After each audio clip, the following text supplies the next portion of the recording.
Oh, okay. I will. We're on. Not for long. Yeah. Just a little. Welcome.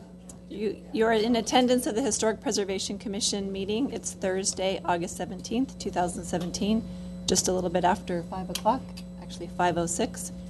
Could I please have roll call? Commissioner Carnati? Here. Commissioner Doom? Here. Commissioner Morgan? Here. Commissioner Martanian? Here. And Chair Shire? Here. All present. Thank you. So we wanted to announce with Arlene Vidor leaving the Historic Preservation Commission and moving on to the Arts and Culture Commission. Unlike some of our other city boards and commissions, we have a succession policy already established from the beginning of the year. And so Commissioner Desiree Shire will serve as chair of the Historic Preservation Commission for the rest of the year. So she'll be serving in that role tonight. And then to fill our vacancy, we have Nicholas Doom, who's been appointed by City Council, and so tonight's his first hearing night, so he wanted to introduce himself. Very quick. Thank you. I forgot my first name. Hi, my name is Nick Doom, and I have grown up in Glendale and teach at Clark Magnet High School. I live in La Crescenta. I taught at Hoover for many years before that, and I am very excited to be here. Thank you. Nice to have you. Welcome. Thank you. Welcome. Okay, we have a lot on the agenda tonight, so we'll move to item 2, the reporting of posting of the agenda. So this agenda was posted on Monday, on or before Monday, August 14th, on the bulletin board outside of City Hall.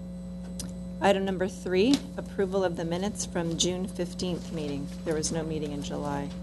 Does anyone have comments or corrections? No, I move to approve them. Second. Okay, roll call, please. Commissioner Morgan? Yes. Commissioner Martanian? Since I was not in attendance, I will abstain. Very good. Commissioner Carnati? Yes. And Chair Shire? Yes. 3-0. It's approved. Okay.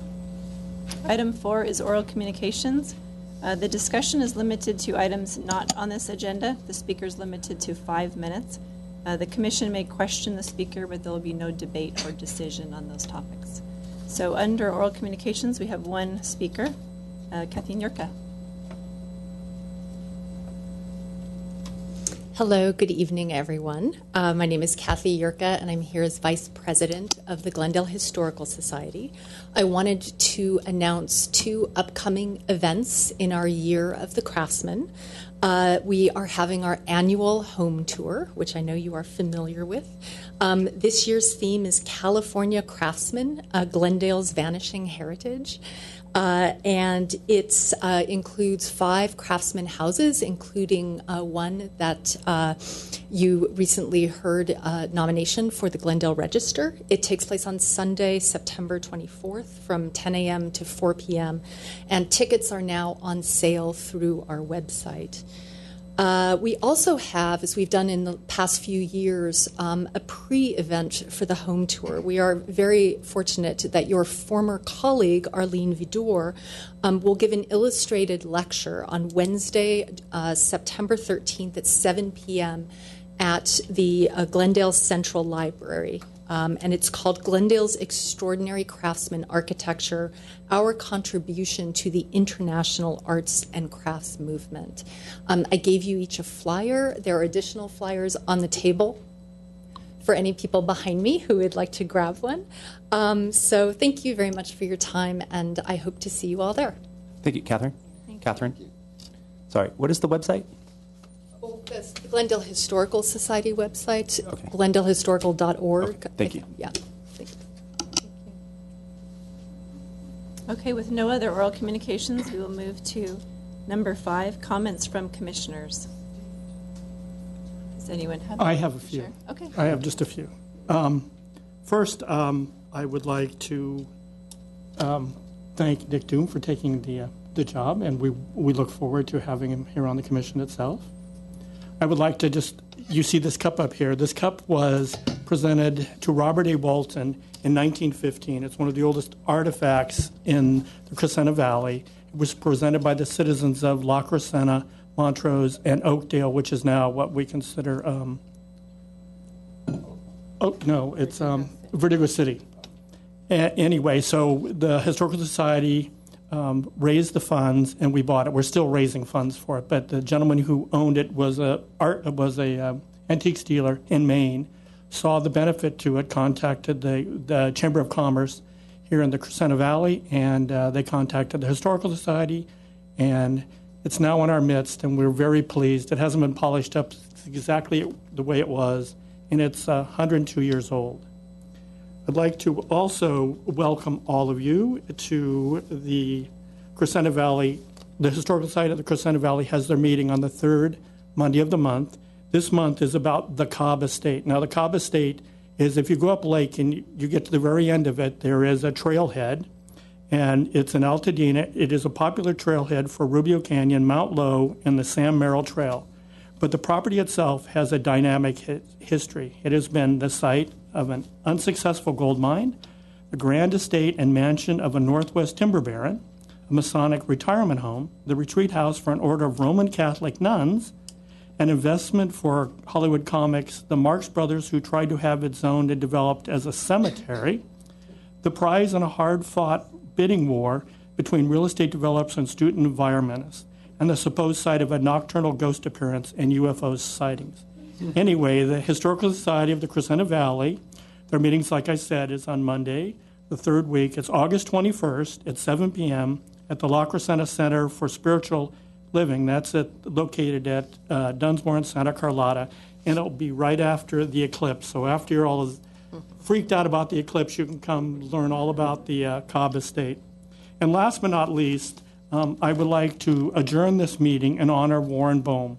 You may not know him because he's not well known outside of the Crescenta Valley, but he was the heart of the Crescenta Valley from the 60s onward.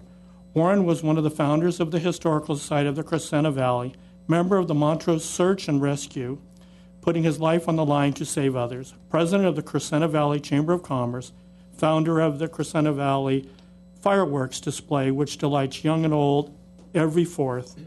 For the Historical Society, he could be counted on being at every meeting and gave talks on the rescue stories of the search and rescue. He passed on his favorite holiday, July 4th. The community turned out his memorial. He will be remembered and missed, and I would just, like I said, adjourn this meeting in his honor. Thank you. Thank you. Thank you, Mike. Any other comments? I would just also like to welcome Commissioner Doom. We're happy to have you here, and as I said earlier, your first meeting will probably be one of your longest, but we have a great agenda, so thank you for joining us. Thank you. Okay, thank you. Agenda item number 6 is old business, and for that we have none. So we'll move on to 7, new business. 7A is the proposed South Cumberland Heights Historic District. We'll have a preliminary review of the nomination. Just to explain the structure here, for each of the 2 historic districts, we have 2 items. The first item, Deepika will present the research done by the applicants and the staff report, basically. That's where you'll be determining whether you think there's enough information to take this under consideration as a potential district. We need a vote for that. And then the second item is where we authorize the proponents to put out the petitions in the community, and we need a second vote for that, so we had to split them up. And then for speakers on those topics, would you like those after the review? We have quite a few speaker cards. Yeah, after the first one. Thank you, Commissioners. Tonight we are considering an application for the proposed South Cumberland Heights Historic District. The proposed district is composed of 209 single-family homes that were originally part of the 2004 Cumberland Heights Survey. It's bounded by Grandview on the west, Cumberland Road to the north, Ben Lomond to the east, and Kenneth Road to the south, as seen by this map here. Neighbors have also identified 7 additional properties on Glenview Road in this shaded yellow area that are not originally part of the original 2004 Cumberland Heights Survey. The North Cumberland Heights Historic District, designated in 2012, and the Art Even Highlands Historic District, designated in 2009, compose 2/3 of the original survey area. With the addition of South Cumberland Heights, all 3 districts would encompass the original survey area, so staff believes the proposed boundary is appropriate. The Cumberland Heights neighborhood development is associated with Dan and Arthur Campbell, brothers who owned a large portion of land in the area, which they began to subdivide and sell beginning in 1923. The Campbells were involved in the subdivision of some of the land in the proposed district, but the extent is unknown at this time. Tract map research would confirm any connections between South Cumberland Heights and the Campbell brothers. Although the 7 additional properties on Glenview Road were not in the 2004 survey, they are likely to have a similar developmental history to the proposed district. 73% of the homes in the proposed district date to the 1920s and 1930s, and they contain examples of almost all of the period revival styles. Spanish colonial revival is the most prominent example. We also see examples of the Mediterranean revival style. There is also one earlier craftsman, as seen here. The neighborhood continued to be built out throughout the 1940s and 50s, as represented by the ranch and minimal traditional style. The ranch style in the proposed district includes the traditional subtype, as seen here, and the modern subtype, as seen at the top. The neighborhood also includes examples of the American colonial revival style. We also see the Monterey revival style and the Tudor revival style as well. And finally, French eclectic and minimal traditional, as mentioned before. 3 homes in the proposed district are currently listed on the Glendale Register. The first is the Stanford House, second is the Ben Lomond House, and third is the Worley House. The application proposed a period of significance from 1923 to 1953 based off the Cumberland Heights and North Cumberland Heights surveys. At this time, it's not known for sure whether 1953 would be an appropriate end date, but a survey update would determine the most appropriate period of significance. The contributing structures would also be confirmed by a survey update. At this time, 77% of the 209 properties are estimated to be contributors. So staff believes the proposed district meets 4 out of the 9 eligibility criteria and is likely to meet a 5th. Criterion B would require more tract map research to be done to confirm that significant portions of the land are associated with Dan or Arthur Campbell. Staff believes the proposed district does not appear to meet Criterion D, although the Campbells played a key role in the development of the Cumberland Heights neighborhood and a number of local architects were involved. Each house was built according to individual taste and not designed by one significant architect. The proposed district does not appear to meet Criterion E since its setting is similar to other neighborhoods built along the base of Glendale's hills, and the proposed district does not meet Criterion F since the properties in the proposed district are not representative of any significant architectural achievement. And finally, the proposed district does not meet Criterion I since the area has not been previously designated. So based on this information, staff recommends that the Commission preliminarily find the proposed South Cumberland Heights Historic District eligible as a historic district overlay zone and authorize the circulation of a petition among property owners requesting a historic resource survey. The Commission may also want to recommend a preliminary expansion of the proposed boundary to include the 7 subsequently identified properties on Glenview Road, if the survey is approved. Also, staff has received a number of letters from neighbors and the Glendale Historical Society in support of the historic district. Thank you. Great, thank you. Any questions for staff before we open the public hearing? Okay. With that, we'll open the public hearing. So we've got quite a few speaker cards. We would like to ask you to limit your time to 2 minutes or less. And if comments have already been said by others and you prefer to defer to that, that's up to you as well, but we'll call each person. I'll apologize in advance for not being able to either read your handwriting or by mispronouncing your name. So first we have Derek M. Cantu Jr.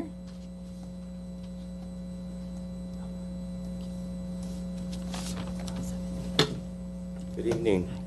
Derek Cattell. I live at 811 West Kenneth Road in the proposed South Cumberland Heights Historic District. I am here to ask for your support in moving this, or moving our application forward to start obtaining the petitions. I love our neighborhood. I've lived here for about 20 years now, and I'm concerned because of many inappropriate alterations that have been done to a lot of our old historic treasures. So please support us. Okay, thank you. Thank you. Okay, the next speaker is Mark Taraborelli.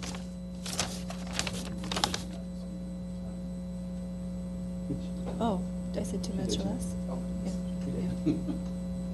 Good evening. Good evening.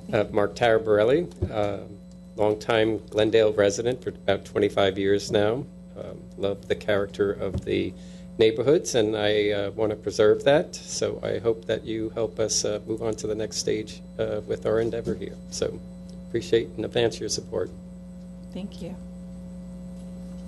Next speaker is Robert Nixon. Good evening, Commissioners. My name is Bob Nixon. My wife Kathy and I support the agenda item and encourage you to vote for allowing us to move ahead with the survey. One of the things we like about the part of Idlewood that we live on is the tremendous stability that we've had over the last many years, both in terms of the people who live there and in terms of the architects, the houses and the neighborhood. And in our case, that stability was really anchored by a couple of residents. George Munson, whose house was shown there as one of the French-style homes, and Dorothy Atkinson, both of whom lived to almost 100. They were neighbors across the street from each other for over 50 years. They attended Hoover High School together. And it's that kind of stability and groundedness that we're hoping to preserve by having our neighborhood made into a historic district. So we encourage you to vote yes on the agenda item. Thank you. Thank you. Okay, next speaker, we have Eileen Dew. Hi, I'm Eileen Doobie, and I'm in a unique situation in that I own 2 homes in Glendale next door to each other. One is in the boundary of the South Cumberland Heights District at 1546 Highland Avenue. And then I have my home right next door, but it happens to be 752 Glenview Avenue. So they're literally next door. Glenview got cut off of the North Cumberland Heights, but if you look out my front window, the last house in the North Cumberland Heights is the house across the street from me. And the last house in the new district is my other house, which is next door to me. So I can see them both in the same spot in my house, so it just seems right. So I'm in favor of the district, and I'm also really would like you to consider adding Glenview Road. Our little tail end of Glenview is unique in that you don't ever need to drive up there ever unless you live there or are visiting someone, and that's why we love it. But if you do drive up there, you will see 7 beautiful Spanish homes that with great, great pride of ownership. And so I'm in favor of the district. I'm in favor of adding Glenview Road so that both of my homes can be part of the historic district, which matters a lot to me. So thank you. Thank you. Okay, next we have Patrice Ati. Good evening. Patricia T. from Glenview Road. I also am a longtime resident of Glendale, 35 years. And I live on that little tail that Eileen just referred to. And I just echo the sentiments of everybody here and hope you guys will consider saying yes to our proposition. Thanks so much. Thank you. Okay, now I have a speaker card where the name is blank, but the address is given. So may the owner or representative of 1621 Cleveland Road Come on, speak. Sorry, guys. And could you state your name? Yes, my name is Cliff Claycomb. I own a home at 1621 Cleveland Road. Familiar face, Chris. We bought in this neighborhood because of the beautiful homes that were there, the character, Spanish, and all the different styles. I cringe to see some of the changes that are being made here. My wife and I have been lovingly restoring our 1932 Spanish for the last 12 years. And I see a lot of these fixtures sitting in dumpsters, and I've become a professional dumpster diver. So if you approve this, those days are over, but at least I'll be happy overall. I just want to keep the character of the neighborhood intact. So I'm definitely in favor and hope you support it. Thank you. Thank you. Next speaker is Catherine Yurka. Hello again. I'm here on behalf of the Glendale Historical Society, urging you to support the application and move forward with the historic district. It's a happy day when there's one historic district before you, but it's really a great day when there are two. It was wonderful to see that map that had North Cumberland and Ardeven, and this would really sort of complete the picture and do a great deal toward preserving historic resources in that part of Glendale. And I also hope that you will consider the impassioned request to extend the survey on the historic district to the additional 7 properties. Thanks for your time. Thank you. Okay, last speaker, we have Barbara Malone.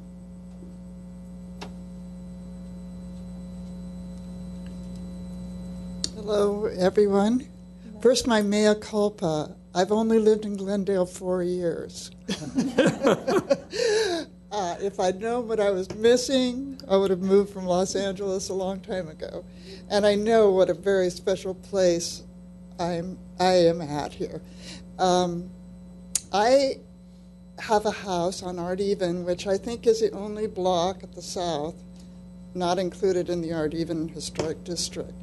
And I've always regretted, since we bought our house, that we weren't. And then I found out about this project, and I'm just 1,000% behind it.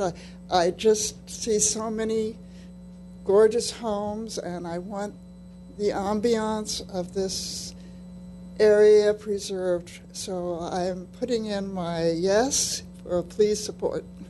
Thank you. Thank you very much.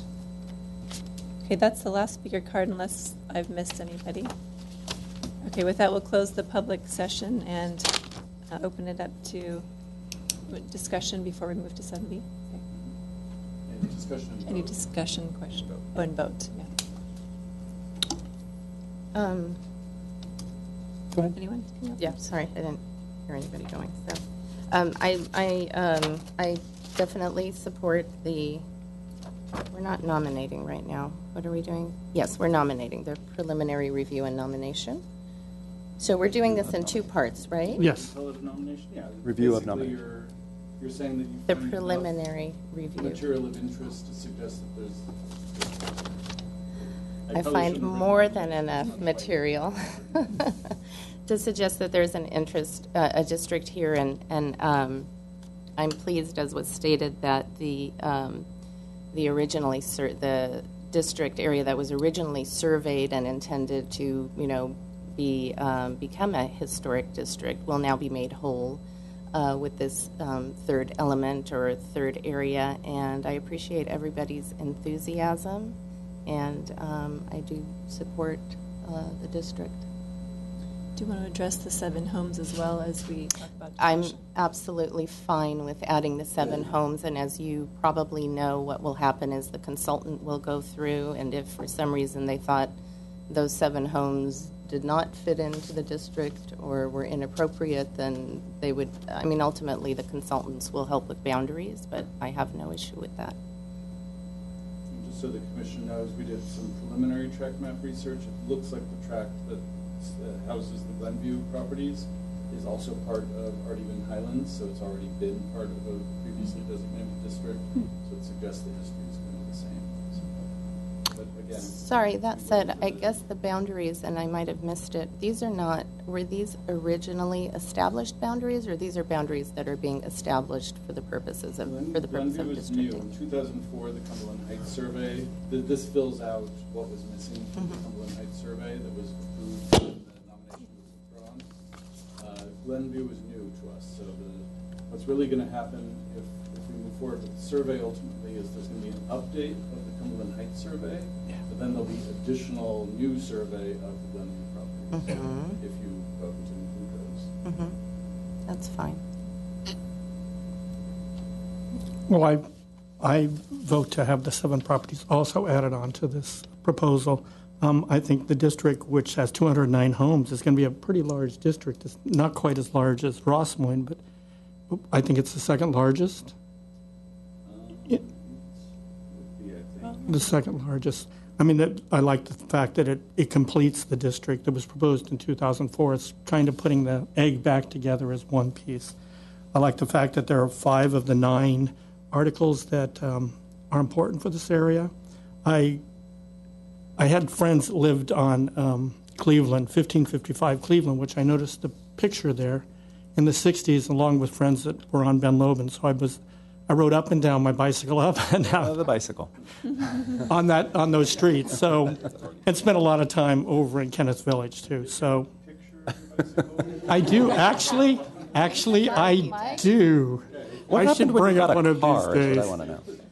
But with the things that the staff said, 77% of the 209 homes within the Historic Resource Survey were contributors, and it appears the district will meet the 60% for contributing structures and more for their eligibility criteria, with the district needs just one, but like you said, they have 5 out of 9. So to me, it's a no-brainer. This is something that we're finally putting, like I said, the egg back together, and I support it wholeheartedly. And then just one quick clarification, the 77% is based on the 2004 Right, correct. information, so that's going to change. Yes.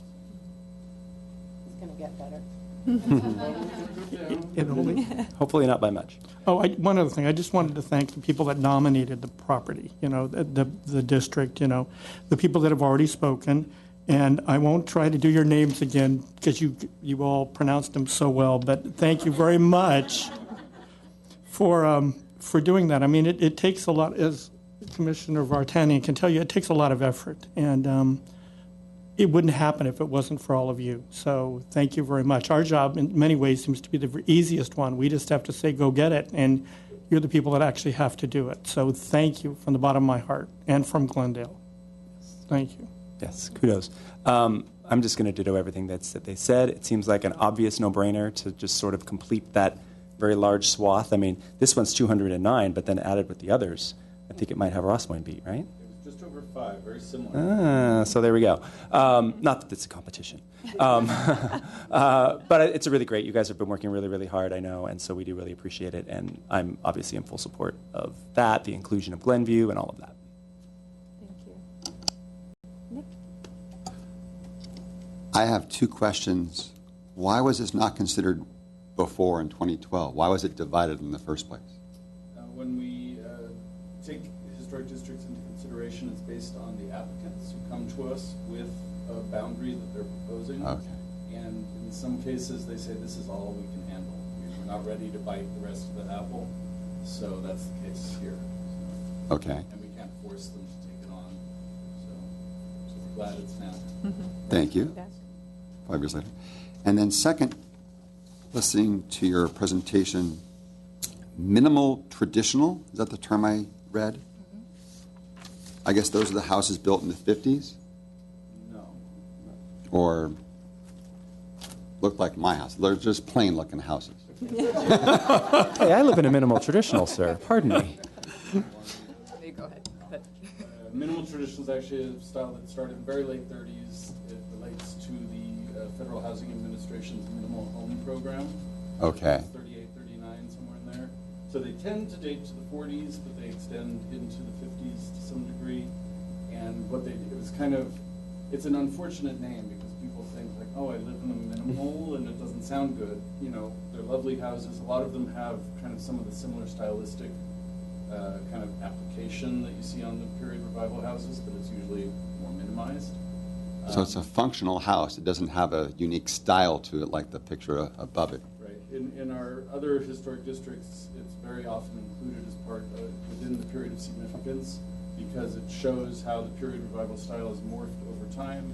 It shows things about taste and just kind of culture of Glendale. And they're also an important part because a lot of lots didn't get built out originally. So when those vacant lots were sitting, they reflect the period that the construction happened. So that's how the styles shift over the years. Okay. And having just received this booklet, and I'm part of my ignorance not reading everything, once this is declared, I know it's a first step. It's not finalized yet. You may not. One of us isn't yet. Is your microphone? The red phone, okay. There we go. Rookie. So the minimal traditional style, 1939, Federal Housing Authority, minimal, whatever I said before, read my lips. But we see them as part of the continuum of styles in our neighborhoods, and in most of our other historic districts, the minimal traditional is seen as kind of the progression of styles as we take the neighborhood from the time it was developed to the time it was built out. Okay, and so once this is declared a district, listening to the speakers wanting to preserve the homes, I'm assuming then there'll be no changes to those homes. No, changes would be regulated through our historic district design guidelines, through the commission when things don't meet the guidelines. So we don't tell people, and this is important for everyone to hear, a lot of people know this, we don't freeze these buildings, these houses in time. We allow changes when they maintain the historic character, when they're not going to affect the overall integrity of the historic district. And we'll talk more about the details, but assuming minimal traditionals are going to fall within the period of significance, which is what the district would include, some will be contributors, meaning they haven't been changed dramatically from the time they were built. Some would be non-contributors, meaning they've been changed. If a consultant, for example, said, well, we think the period of significance should end in 1939 and minimal traditionals aren't included, then they would be non-contributors. But that's not the way we've looked at districts here. So. Okay, thank you. Jay, would you mind giving Commissioner Doom just an overview on, this is really the first step of many steps, so he understands? Yeah, I read that. Oh, you read that? Not to brace your time, I read this thing. The flow charts. Okay, and good. all that. So it'll come back a few more times. We're just kind of kicking off the progression of all of that. Correct. And if you want me to share that Sure. anyways. Yeah. The historic district process in Glendale is a fairly long-term process, as everyone who's been through it knows. We have many steps. There was concern when we were developing historic districts, especially the problem with Cumberland Heights in 2004 was people in the community didn't really know what was going to happen if the district were passed, and that effort, which a lot of people who are your neighbors were part of, kind of collapsed. We regrouped. We created a new ordinance. We had historic district design guidelines created. We won awards for our historic district guidelines, and people felt much more comfortable with the process. Nonetheless, we wanted to make sure there were multiple opportunities for public input into this, because we know in all of our districts, we're not going to get 100% of the people who live there buying in. City Council, which makes the ultimate decision whether we have a district or not, wants to make sure there's buy-in from the community. So tonight is the first step. If this goes forward, the commission will authorize a petition that will be distributed throughout the community by the proponents. So at the city level, we're not involved in the petition. So your neighbors will be coming and talking to you and saying, hey, this is what we're proposing. We think this is a great neighborhood. Do you want to sign our petition? For each property, for each house that signs a petition, that's one vote. At this point, we would need 25% of the properties to sign on. And if we get that vote, then we move forward with a survey. The city will retain a consultant. They're going to do the survey. They're going to do the survey update for Glenview, assuming we include Glenview in this. And they come back with a finding. They say, yes, we professionally think this is a historic district, and here's why. And they'll augment, both of these nominations we're hearing today have a lot of information in them already. They'll augment that information, and most importantly, they'll go door to door, and they're going to look at each property and say which properties maintain their original character or a lot of their original character, which ones have been altered, what are contributors, what are non-contributors, what's the period of significance, and put all of that together. Then we come back to the Historic Preservation Commission, and they will make a finding saying this survey looks like it's adequate, looks like it did the job, and then they authorize a second petition where the community will need to get 50% plus buy-in from the properties. Before each of those petitions, we're going to hold a public meeting. We're going to invite everyone in the neighborhood to come. We answer questions, basically. We put on a show similar to what Deepika showed us tonight. And the main reason we have these public meetings is to answer questions. A lot of people, most of the people here seem like you're in strong support. Not all of your neighbors are going to understand what a historic district is. Some are going to be afraid of it. Some are going to not know and want information. So we try to get as much out there as possible. So it's a very public process. And if you look at our flow chart, which was attached to this staff report, we highlight everything in blue that's a public process to make it clear that we really do a lot of outreach through these public meetings and also through the more informal meetings with the community. So that's the basics. Very helpful. Well, I'm in full support of the Cumberland Heights District, including the 7 properties. Again, thank you all for your support, for all your effort. I know there's going to be a lot of effort coming forward in this long process, but thank you for bringing it before us today.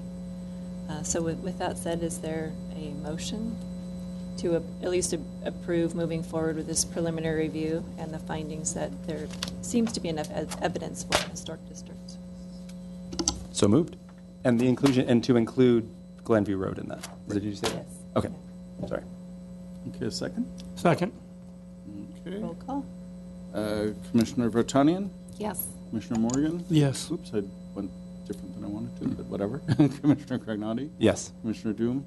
Yes. And Chair Shire? Yes. Okay, vote 5-0 to move forward with this district application. That was the word I should have used rather than a Application. nomination. Thank you. And then we move to 7B. Go ahead. 7B? 7B, we It's are just a just motion. looking for a motion just a to motion. authorize the petition for the neighborhood proponents to circulate. So moved. Is there a second? I second. Go ahead. Go ahead. I defer to You the guys got to share a little more. We could share Give it. it to Bertine.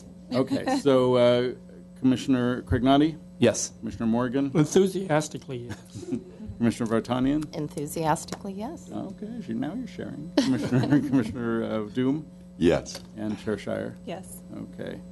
So we will work with the applicants to distribute the blank petition, and then it's their job to bring back over 25%. So Excellent. Good luck. Thank Tell you. them this is where the Thank you work all. begins.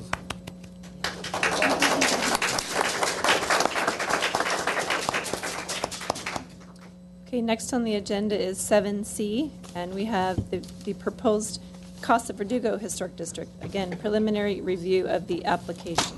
Oh, and if you could just share why you're recusing. Oh, I am recusing myself as I live within the boundaries of the Casa Verdugo Historic District, as proposed. So, enjoy. we will see you in a few. Okay, so next we are considering an application for the proposed Casa Verdugo Historic District. The proposed district is composed of 112 properties in the Casa Verdugo neighborhood. There is a lack of clarity surrounding the historic boundaries of Casa Verdugo, but the proposed boundary is representative of the original Casa Verdugo community. The development of Casa Verdugo began in 1904 with the extension of the Glendale line north along Brand Boulevard to Mountain Street. Leslie Brand had acquired a significant portion of land in the area that was originally part of the Rancho San Rafael land grant.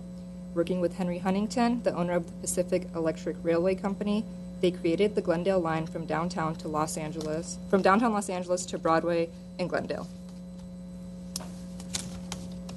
In 1904, the line was extended a half-mile north along Brand Boulevard to Mountain Street, and Brand and Huntington recruited Piedad Yorba Sol, who was experienced in the restaurant industry, to operate a restaurant in the Sepulveda adobe, known as Casa Verdugo. Due to increased transportation availability via the Glendale line and Mrs. Sol's authentic dishes of Mexican origin, Casa Verdugo became an early tourist attraction and drew in a growing population. This resulted in a commercial district in Casa Verdugo, and developers began to purchase and subdivide tracts in the area. Casa Verdugo was not the result of any single developer, but a number of individuals and tracts. In 1910, Mrs. Sol relocated her restaurant to her home at 1235 North Louise Street due to a lease dispute. The Mission Revival home is located within the proposed district boundary today. Staff believes the proposed boundary is appropriate since it includes the second location of the Casa Verdugo restaurant and the earliest residential developments in the neighborhood. The proposed district is noteworthy for its collection of period revival homes that became popular during the 1920s and 30s when the neighborhood experienced a residential boom. This includes examples of the American colonial revival style, and the proposed district also has a prominent collection of craftsman-style houses as well. This includes the transitional craftsman subtype. We also see an example of the eclectic vernacular style. There are also homes in the Mediterranean revival style and the minimal traditional style as well. Finally, we see Casa Verdugo in the Mission Revival style and the French Revival style as well, and the Tudor Revival style and the well-represented Spanish Colonial Revival style. So there are two homes within the proposed district that are already listed on the Glendale Register. This includes the Hewitt Baker House, the Elliott House, and there are 2 additional houses pending City Council determination, including 408 Ross Street and Casa Verdugo. The applicant proposed a period of significance from 1904 to 1941. Staff believes the proposed period of significance, if considered as a single date range, is roughly appropriate and will be confirmed after a historic resource survey. The survey will also confirm the number of contributors in the proposed district, but at this time, staff believes that it is likely that the proposed district will meet the 60% threshold.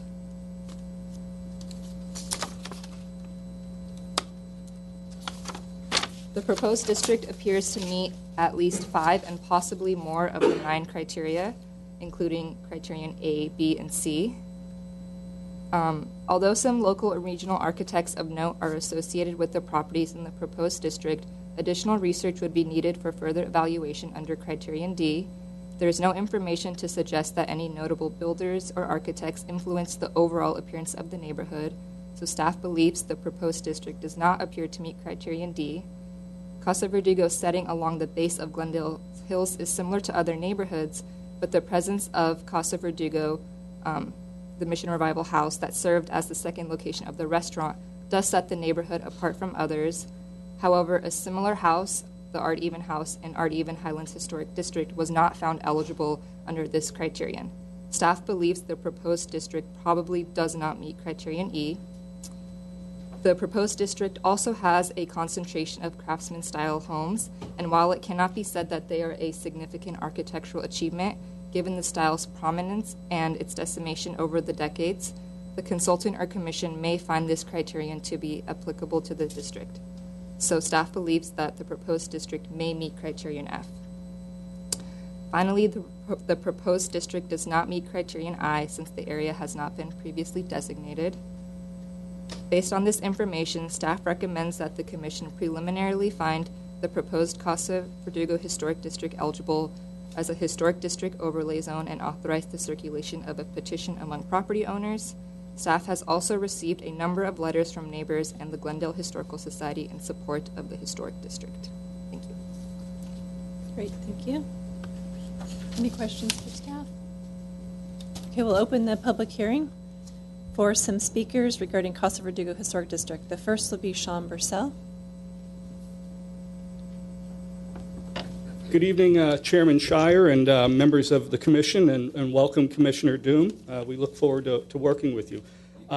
My name is Sean Bursell. My wife and I live at 1213 North Maryland Avenue, which is within the proposed boundaries of the Casa Verdugo Historic District, and I'm one of the 3 applicants for the district. So obviously I'm speaking in support.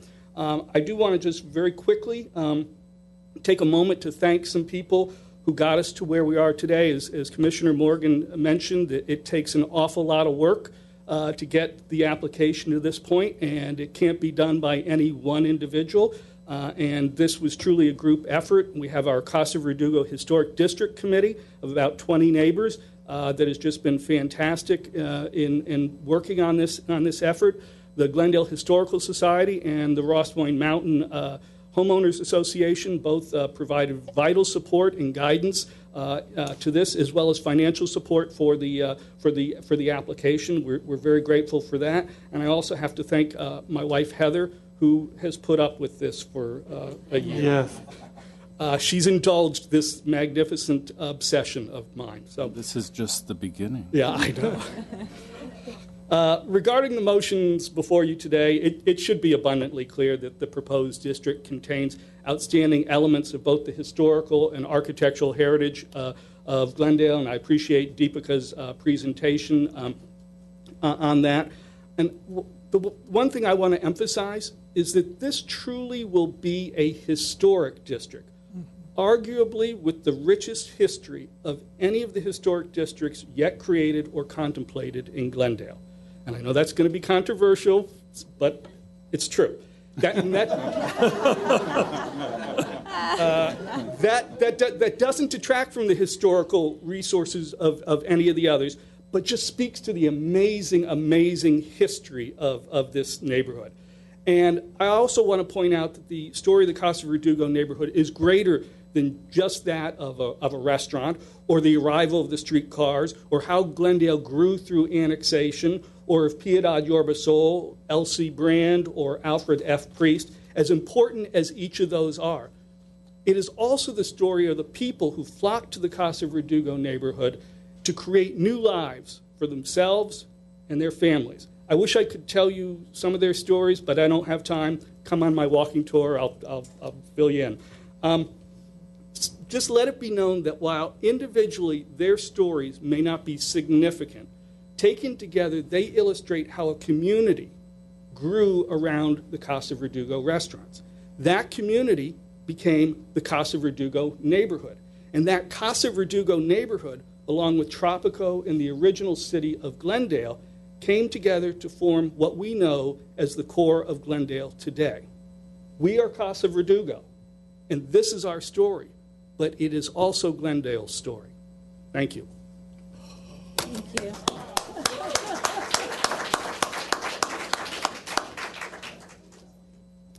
Okay, the next speaker we have is Robin at 408 Ross, and for the pronunciation of your last name, I need your kids to help me. Bye, thank you. I apologize once again. I brought my posse with me. Hello, I'm Robin Fye, and I live at 408 Ross Street with my husband and 2 kids. And I'm also one of the 3 applicants for the Casa Verdugo Historic District, and I thank you for your consideration today. When people come visit us, they often say things like, wow, there's such a neighborhood feel here, or there's such an old school neighborhood vibe. And they're right. We have broad, quiet streets and big, giant trees and old, beautiful, well-cared-for homes. And they're in all flavors. We've got craftsman and Spanish, Mediterranean, colonial, Tudor, and one so eclectic we don't even know what to call it. And they've been there for 70, 90, 100 years, and they're just as loved today as they were then, including my house. I have a craftsman built in 1915, and as you know, craftsmans are disappearing more and more in Glendale every year. And the more they're torn down or disfigured across the city, the more precious and rare the craftsmen of Casa Verdugo become. And we have some homes that are on the Glendale Register, as you saw, and hopefully mine will be as well soon. And,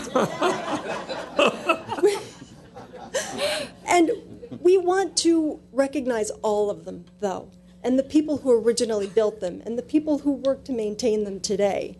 And we want to recognize Casa Verdugo as the historic treasure trove that it is. And we hope that you agree and help us move on to the next step in our designation. Thank you. Thank you. Okay, speaker number 3, Mark Perlman.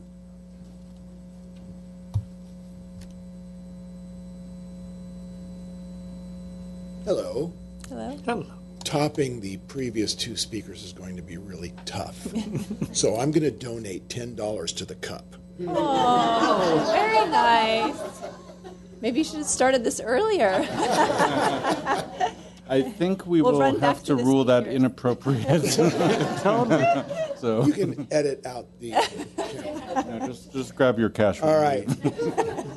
Well, good evening. My name is Mark Perlman. I live with my wife, Laurel, and our daughter, who is a junior at Glendale High, and we are at 1305 North Louise. And my home was illustrated up on your picture there. We purchased our house in 1998 after months of searching in Glendale's many residential areas.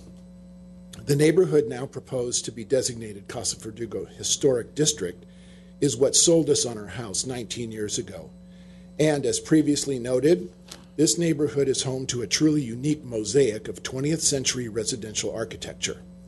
The houses of Casa Verdugo reflect the personalities of many individuals and working class families who built and made significant contributions to our community.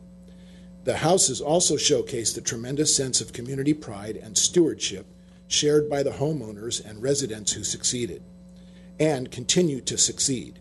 Glendale's original suburban pioneers of the 1910s, 20s, and 30s. My neighbors and I don't want to preserve Casa Verdugo just for ourselves, but for future generations, whether they actually live in the neighborhood or not. Historic district designation will help attract future homeowners committed to maintaining and rehabilitating properties in this neighborhood. It's not about freezing the neighborhood in time, but about securing the architectural integrity of the homes in this neighborhood so its character survives. Instead of imposing stringent limits, historic districting will provide clear information and support maintaining architecturally significant homes. It will not impose undue hardship on houses in the neighborhoods that do not meet this criteria. This encourages all homeowners in the historic district to maintain their property because they know their investment will be protected over time. And that's certainly good for all of Glendale. I see that I am out of time. May I continue with my last paragraph? Sure. Thank you. Casa Verdugo is a place that's distinctive and full of character. It makes a significant contribution to diversity and inclusiveness in Glendale. The close walking distance to urban amenities, and yet it is also a peaceful retreat where nearby working professionals are out for a lunchtime stroll, as well as the residents who walk their children and dogs, feeling safe and connected to their fellow citizens. I want Casa Verdugo to be here for its future residents and neighbors. This is why I urge the members of the Historic Preservation Commission to make a preliminary determination of our neighborhood's eligibility so we can move forward to secure Casa Verdugo's designation as a historic district. Thank you for listening. Thank you very much. One thing, sir. Sir, please, I'm not quite kidding. Please take your money back.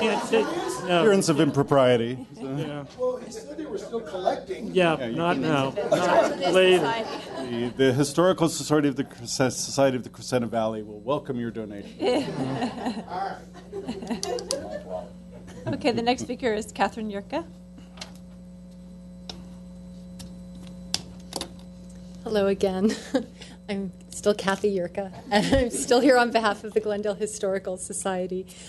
We are thrilled to see Casa Verdugo apply to be a historic district. We, of course, urge you to support the application and unleash the survey. The first time I volunteered with the Glendale Historical Society was the Casa Verdugo home tour, I think 4 or 5 years ago. And I was lucky enough to be stationed as a docent, or I believe the term was house captain, at the Casa Verdugo property. And it was an extraordinary home tour and an extraordinary neighborhood. And you can see the effect it had on me because I am now vice president of the Glendale Historical Society.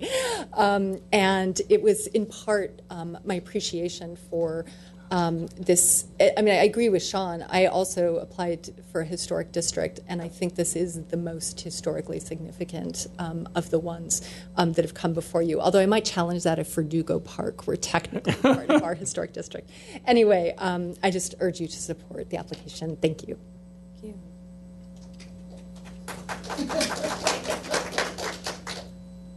you. Next, we have Deb-Ann Orfalea. Hi,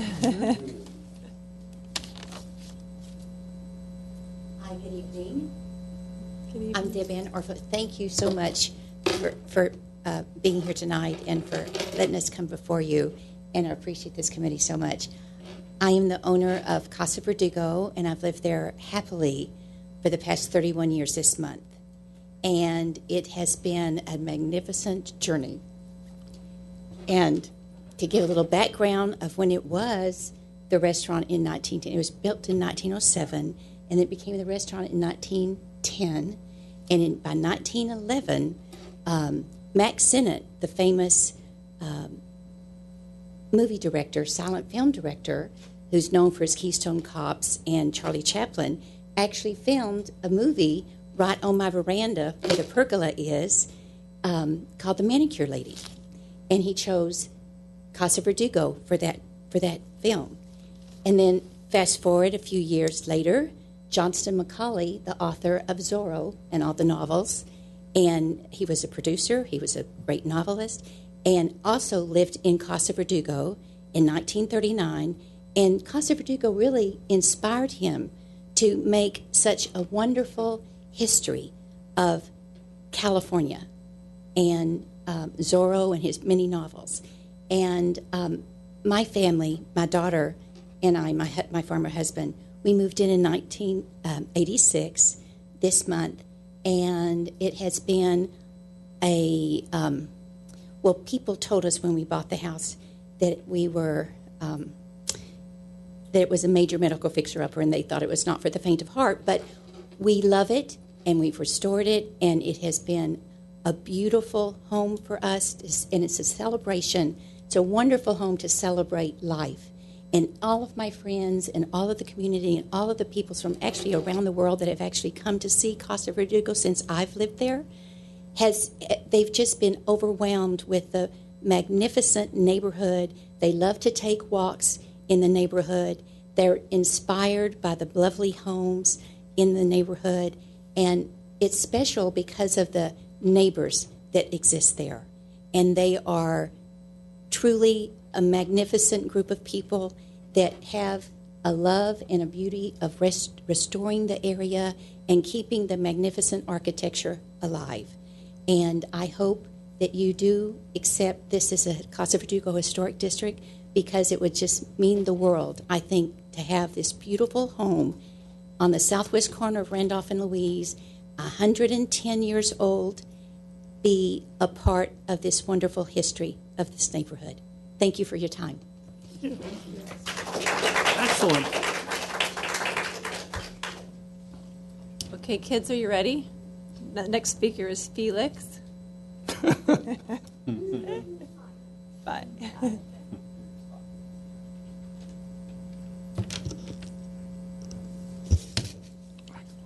Hi, my name is Felix Fye. I live on Y Street.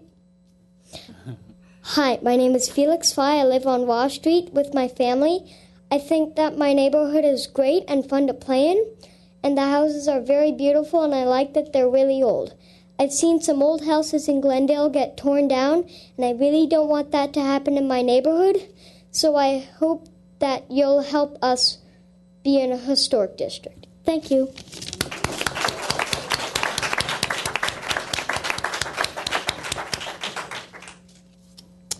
Next is Mark Perlman.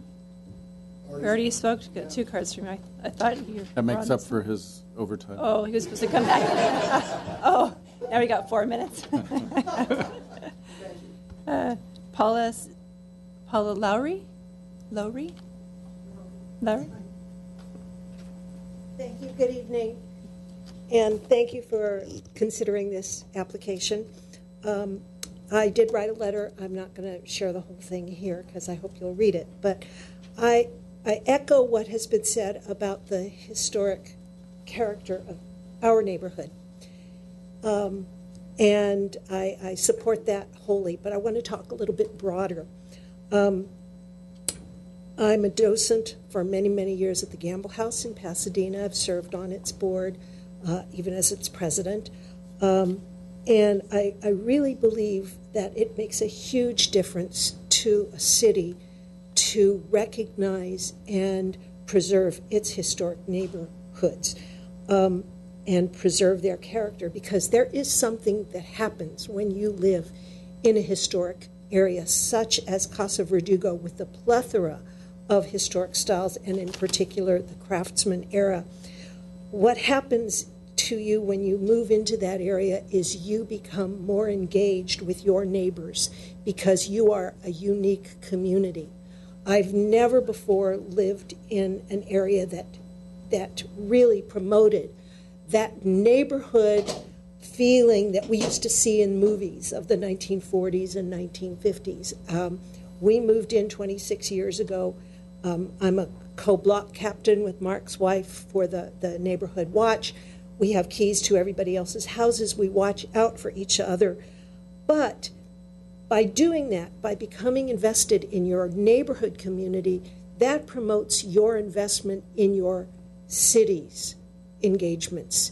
And so I feel that it is really important to recognize and preserve and support these kinds of neighborhoods, because it really enhances the growth and the community involvement of the city itself.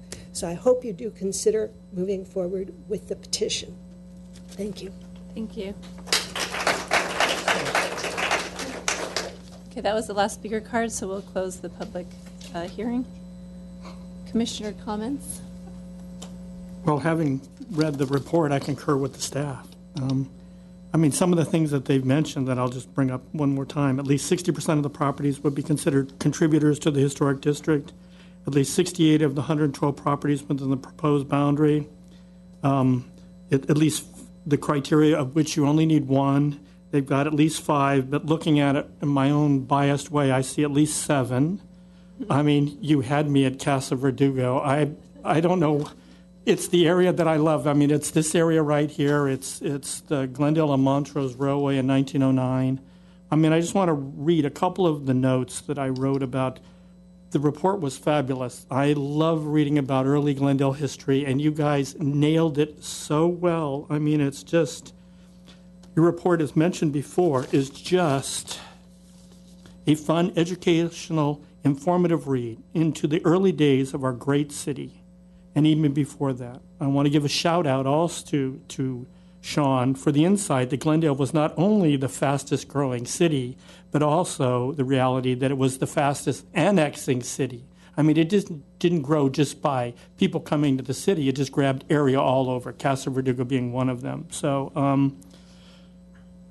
and the other thing I wanted to mention to all the people that wrote in, I read all your letters. I find them fascinating. That you take the time to contact us, to give your opinions, I think is very important. The people that have nominated, like I said, with South Cumberland, it's a lot of work. You guys have already done a lot of work. I got to go on a tour with Sean and Robin and Kathy and the Glendale Historical Society. And if you ever get a chance to go on one of Sean's tours, they are well worth. They are an e-ticket ride. They will give you every part. And there are parts of it. Now, I've been in that part of town many, many times. But Sean brings out, and Robin and Kathy bring out areas that you just don't see. I mean, there was a drawing of a house there that had been in the Los Angeles Times. And I had a picture of it. And Sean had a blow-up of that very same picture. But then you get to see that it's really not. The fruition of it wasn't exactly what they wrote in the newspaper, but I am all for this. I have to kind of concur. It's probably one of the most historic districts in Glendale. I don't want to seem biased. I love all the districts and all the work, but I have a passion to this area. And, I'm much more East Glendale. I'm more at Glendale Avenue and Broadway. Those are my people, but they all work together. We're all Glendalians, and I am all for this. Anyway, thank you. Did you ride your bike through the neighborhood? You must have. I did. Going over to South Cumberland, that was the way that I went. Okay, perfect. So, down mountain, up Brand. Would anyone else like to? Yes, sure, I'll go ahead, of course. And there's really not much more to be said. The history of this neighborhood clearly is very rich and diverse. Sean, I think you are Piedad Yorba reincarnate, representing the area, creating that community you spoke about that she created. And thank you for taking the helm on this and bringing together such a wonderful group of enthusiastic neighbors. I understand what working on a district like this does mean for a community, and it really builds friendships and bonds and a sense of place. So I'm also very happy to support your application wholeheartedly. There are no more words, so I support enthusiastically. Nick, go ahead. I echo all that's been said, and she's right, you can't say any more. Mr. Mercer did a great job. I love the history, and I love the area, and I will contribute my enthusiasm to it as well. Thank you. And I can say the same, full support of this historic district. Thank you for all the time and effort. Thank you for all of you showing up. Thank you for support letters for those of you who could not. And I fully support the application. So with that, is there a motion? It's my people. Well, I'll do for the proposed Verdugo, Casa Verdugo Historic District preliminary review of nomination. I nominate that. I'll second. Okay, roll call. Commissioner Morgan? Yes. Commissioner Doom? Yes. Commissioner Vartanian? Enthusiastically, yes. Chair Shire? Yes. We have 4-0. Great. Move forward. And then for 7D, for the authorization, not quite yet, for the authorization to issue the petition requesting historic research survey. Is there a motion? I move that the HPC authorize the proponents to move forward, or the applicants to move forward, circulating their petition requesting a historic resources survey. I second. Roll call. Okay. Commissioner Vartanian? Yes. Commissioner Morgan? Enthusiastically, yes. Commissioner Doom? Yes. And Chair Shire? Yes. 4-0. Great. So Commissioner Crignani, if you can hear this by watching the TV, you may come back. We're on to 7E, which is 3193 Vista Del Mar Drive. This is a Glendale Register nomination and Mills Act application. And everyone from the districts is welcome to stay, but you don't have to stay. So while we're in this transition, feel free to do what you want. Actually, can we just take maybe a 3-minute recess? Thank you. Thank you. So, yeah. We're going to just take a 3-minute recession for just quickly. So, if anyone. Recess. A recess.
Okay, we're back from our recess, and the agenda item 7E, 3193 Vista Del Mar Drive. This is a Glendale Register Nomination and Mills Act application.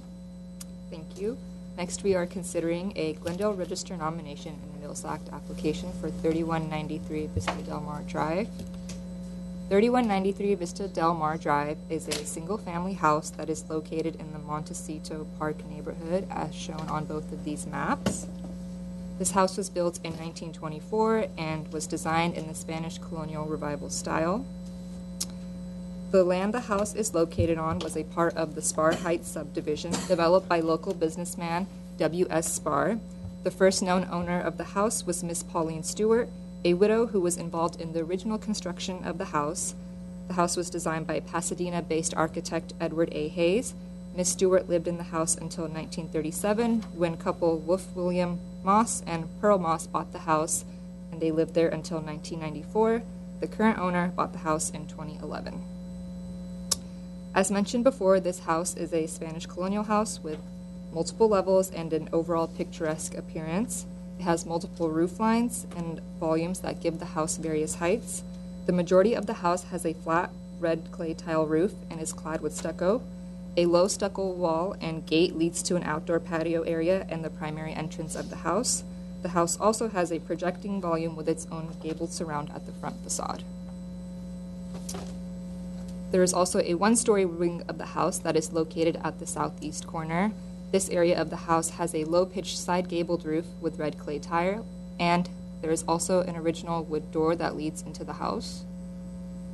This house also has a number of intricate architectural details. Unlike most Spanish colonial houses, this house has a mix of wood and metal windows. In line with the style of the house, the fenestration consists of single and divided light casement windows set within arched openings of various sizes and shapes. At the facade, we see two arched casement windows with a colonnette between them and a decorative cast plaster molding in the shape of a rope that echoes a window frame. And above the projection, we see a thin round window set within a Moorish arch. There are also wood attic vents and clay pipe attic vents that are found around the house. We also see multiple terraces, as seen with this second-story terrace found at the southwest corner. French doors lead onto the terrace, which serves as the flat roof for the one-story volume underneath. A set of stairs leads to an additional terrace at the first-story level, also located at the southwest corner. The house also features multiple balconies with wrought iron railing that are found on all facades of the house. The rear facade of the house really shows the multiple volumes and the multiple roof lines, the balconies, and the terraces as well. That further emphasizes the picturesque appearance. There are also two sets of exterior stairs, one with an interesting wood bracket as seen here, and another set of exterior stairs that leads through a wing wall at the east facade. So the permit history for this property did not reveal much information about alterations, but a site visit confirmed some changes that have been made to the house over time. The French doors at the front facade originally served as a kitchen window. There's also a divided light casement window at the second story of the southwest corner that has been replaced with an aluminum window with true muntins. There is also a non-original wood window at the southeast corner of the second story, but it is in deteriorated condition as seen in this detailed view. Other alterations include a low stucco wall and a gate added at the front of the property. There's also a block wall that was added in front of the porch at the front facade. There is also a ceramic blue tile fountain located between the two terraces that is likely an alteration. Original blueprints show a fountain of a similar size. Finally, the original garage doors were replaced with metal doors that appear to be appropriate to the historic style of the house. A railing was also added to the top of the garage and a gate that leads from the backyard to the garage. In conclusion, 3193 Vista Del Mar is an excellent example of the Spanish colonial revival style. It has minimal alterations and features architectural details that sets it apart from typical Spanish houses through its Moorish elements and playful combination of multiple volumes and terraces. It also retains a number of its character-defining features, including its red tile roof, various window shapes and sizes, Terraces, balconies, a wing wall, and exterior stairs. Although a few windows have been replaced and some decorative gates and walls added at the front and rear, the house retains a high degree of its material and design integrity, suggesting that the property meets Criterion 3 for listing on the Glendale Register. Staff recommends conditions be added to the contract calling for the replacement of the non-original deteriorated window at the southwest corner of the second story with a new window appropriate to this location and the overall fenestration of the house. Thank you. Thank you. Are there any questions of staff before we open the public hearing? About the aluminum window? Mm-hmm.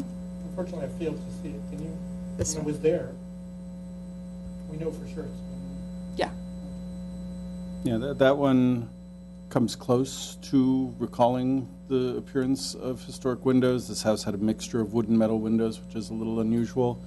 We didn't call that out as a Mills Act condition because we wanted to leave it to the commission to see if on your site visit or in reading the staff report you felt it was an issue. It could certainly be added as a condition. Any other questions for staff? Yes. Again, I apologize for not reading this and knowing everything in advance. I saw this on the stuff you emailed me, all these exterior pictures. When you designate a house like this, do we ever see interior changes or the floors, the walls, or designs done interior? Yeah, the interior is not matter? included in part of a designation, so the commission has no purview, staff has no purview over interior changes unless they have an effect on the exterior. Okay. Same with the Mills Act. The Mills Act doesn't cover interior. Doesn't require anything interior. So the interior can all be redone. Unfortunately, that's true. It's a trade-off. There's a public benefit to preservation, which is really what you see on the outside. Some cities do choose to regulate interiors. Most cities choose not to. And where is Glendale? We do not. We do not. Unless it's a public building or a building that's commonly publicly accessible, such as an office building lobby or something like that. Or the post office. Possibly the post office. Yeah, public building, I could see the difference. Okay. All right. Thank you. Okay, with that, we'll open the public hearing, and we have a speaker card for Sonia Montiano. Yes, hi, good evening. Fellow commissioners, I want to thank all of you who came out this weekend to view the home, and unfortunately you weren't there to view the inside, which remains pretty much intact. Yes, my name is Sonia Montejano, and for those of you who know me know that I am a preservationist at heart, and that is why this house stole my heart. The minute I saw it, I knew I had to have it, and I'm just sorry that it's taken me this long to come before you to help with its future preservation. It isn't enough for a homeowner to make changes and repairs that conform to the house style, but also to go through this process and to ensure that when I'm long and gone and the house is still around, it's under a watchful eye of people who care about its original intention of the architect. And so I want to thank the staff who took the time to go out there to look at my application and to present it in a favorable light.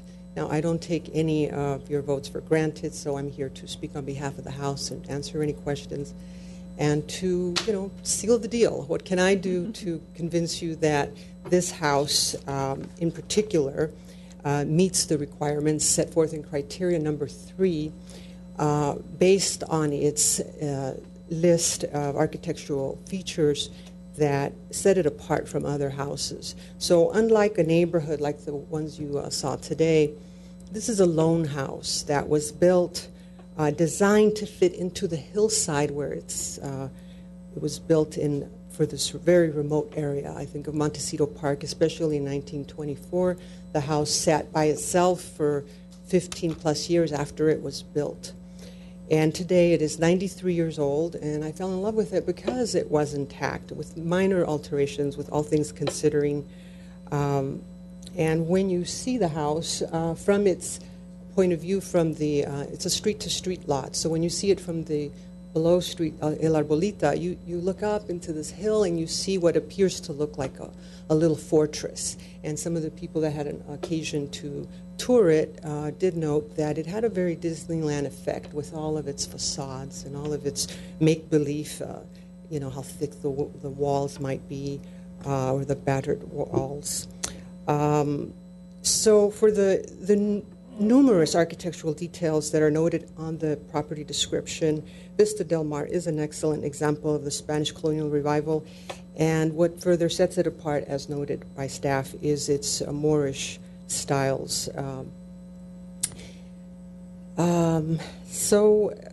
If ever there was a house before you that met the criterion on Section 3 of the Glendale Register of Historic Resources, it is this property. And so I urge you to help me preserve the future integrity of this house by voting for its designation.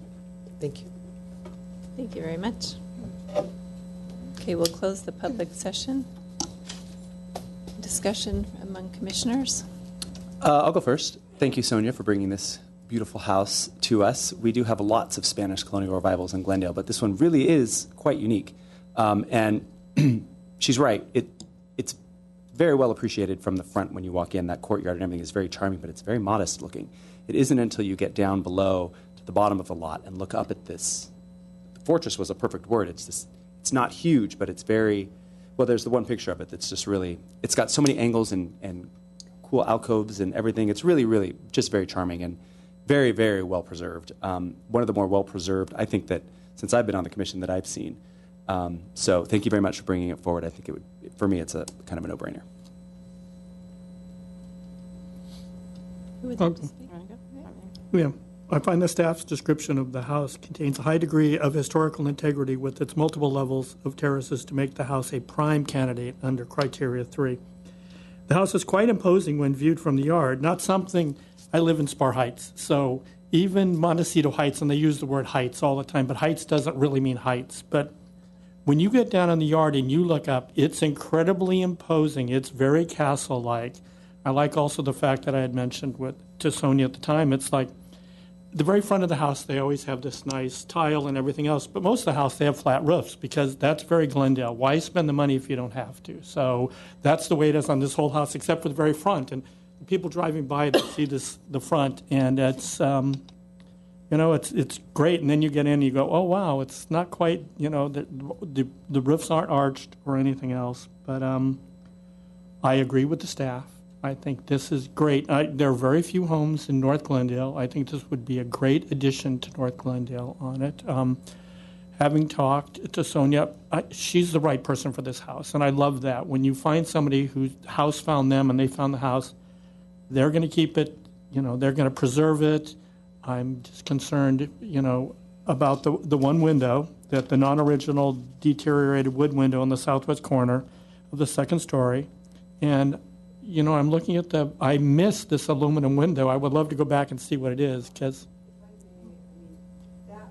I'll have to, hang on a second, I'll have to open the public hearing in order for you to speak again. So just let him finish and we'll see if there's other questions. No, that's pretty much it. I am for like Commissioner Gregnotti, I'm very much for this. I think it would be a good addition. It's a different addition. I mean, we have seen many Spanish revival homes. This is just an entirely different kind of house, and it's a great house. So, yes, I'm all for it. So, now, to you. Okay. Will there be other questions for her? I should wait till the end? Or? Okay. We'll open up the public hearing, and Sonia, you can come back in. I wanted to clarify on that particular window there. It was an aluminum window when I purchased the home, and this is a metal casement window that was restored. And of the size of its original, I have the blueprints to confirm that was the original size.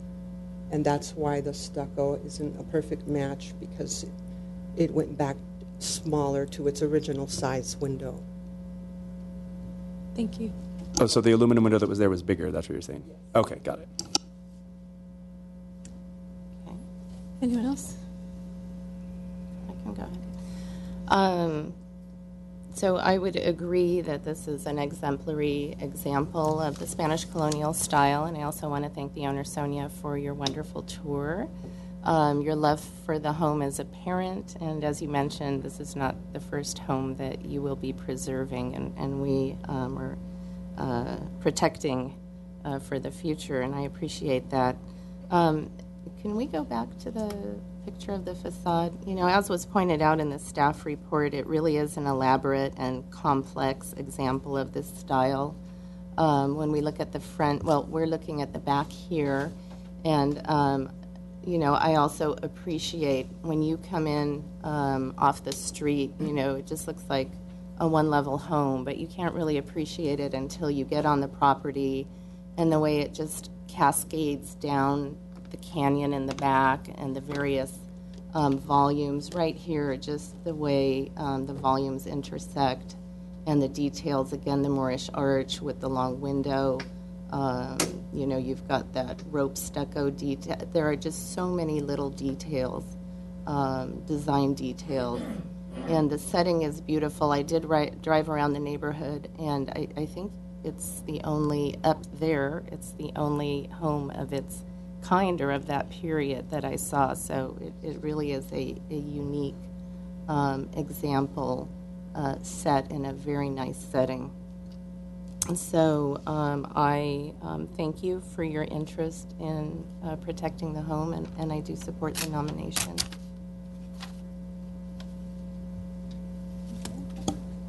Out of curiosity, do we have a habit of naming the house for the first owner? We do. It's a beautiful house to be called the Stewart House, with all the words you've used to describe it. I mean, balcony house, Moorish house, whatever, something else other than the Stewart House, if you give any consideration to another name. Oh, we have a naming policy or procedure for how we name historic homes, and so staff would like to speak to that. Oh, okay. It's in your book, so we can go. Okay, again, all right. Save it, I'll read the book. I'll just quickly, for everyone's sake. That book needs to be handed out earlier. Okay. We defer, if a house is significant for its association with someone who lived in the house or was involved in its life, we would name the house after that person or people. If we don't have any significant associations with people, then we defer to the owners of the first owner's name. And that's a typical thing that's done in house naming. Los Angeles typically does that. We try not to get too fanciful with names, and we do like to recall, you know, who's been involved with the house. And I don't have the policy memorized because we had a few other steps as we move down the line of if we don't have an original owner, then we would go to the next owner of historical records. Okay. I think the architect deserves a lot of credit. You can recommend a name for your colleagues to consider, oh, okay. And because it's a policy, but it's not. We're not bound by it. So. Okay. Thank you. Okay. Well, I just wanted to say thank you again to Sonia for bringing this house before us. It's a very unusual, eclectic style and just fascinating use of architectural details, from such varied window sizes and towers and roof lines and flat roofs for beautiful terraces and the red tile roof. I mean, all around the house there's something to look at in every angle, and it was just stunning to see the views too of the hillside and the canyons and of your property and the beautiful trees. And so thank you for bringing it before us. I definitely support the nomination. I support the conditions as well from staff, and I wanted to just add or suggest adding two other conditions. On the side facade where that second-story window replacement has been made, the window doesn't concern me as much as the patch, the stucco patch around it. I think that can be much more smoothly blended in.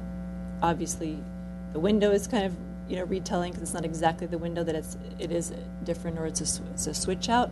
But the stucco, I think, could be blended into the facade a little more. It's quite rough and unnecessarily drawing attention to it. The other condition I would add is in the very back facade, and I don't know if you can see it from the photos you have, but there was a post and beam that stuck out from a facade at an angular, like almost at a 45-degree from the house. Holding up the stairs? Yes. Okay, we have a shot of it a little bit. Okay, and the wood looks to be either damaged or dry water, or maybe it just needs a fresh coat of some patch and paint. So a simple fix there, but I think that would, we should probably check into the integrity of that. as well as fix the paint on that. So that was just my two suggested conditions, but I would fully support the nomination. You know, and I apologize, there was also one more small, very small vinyl window below a balconette on the back side of the house off the basement storage room that I think we might be able to switch out to something other than vinyl. Yeah, not sure we saw that one. Okay, well, we'll double check on that. We'll include it as a condition if you all agree. And with that, is there a motion? I'll do the motion. and let me just what we like to do is read back the conditions. Yes. There was the staff condition to replace the deteriorating wood window, which itself doesn't appear to be original, but we'll replace that with something to match other similar windows. We have a condition to repair the stucco patch at the window that the owner replaced with the new metal window. We have a condition to repair the wood at the bracket that's holding up the stair landing at the rear, and then we'll investigate the vinyl window at the rear and find an appropriate replacement for that. One last thing, are we set with the Stewart House as a name? Commissioner Doom? I support it. I have no problem with it. I was just curious if we could use a nicer name. Everyone's happy with Stewart House. I'm sure the Stewarts were happy with it. Well, you'll be very interested with the next application then. We'll see where that goes. So, the Historic Preservation Commission recommends to the City Council that the property at 3193 Vista Del Mar Drive to be called the Stewart House after its initial occupant be designated as a historic resource in the Glendale Register of Historic Resources, including all of the conditions we've added. We also, the Historic Preservation Commission recommends that the City Council authorize a city manager to enter into a Mills Act contract with the property owners for property tax savings. Second. Roll call. Commissioner Vartanian? Yes. Commissioner Morgan? Yes. Commissioner Carnati? Yes. Commissioner Doom? Yes. Chair Shire? Yes. Okay. Congratulations. Again, this goes to City Council now for the final vote. Okay, next on the agenda, I'll announce it and then make an announcement. So this is 7F, 1122 Rossmoyne Avenue. This is for a Glendale Register nomination and Mills Act application. At this time, I must recuse myself because I have the privilege of living within 500 feet of the neighbors and of this property. So I will hand this over to, I would request Commissioner Vartanian, if you could chair the next item, and I will be back.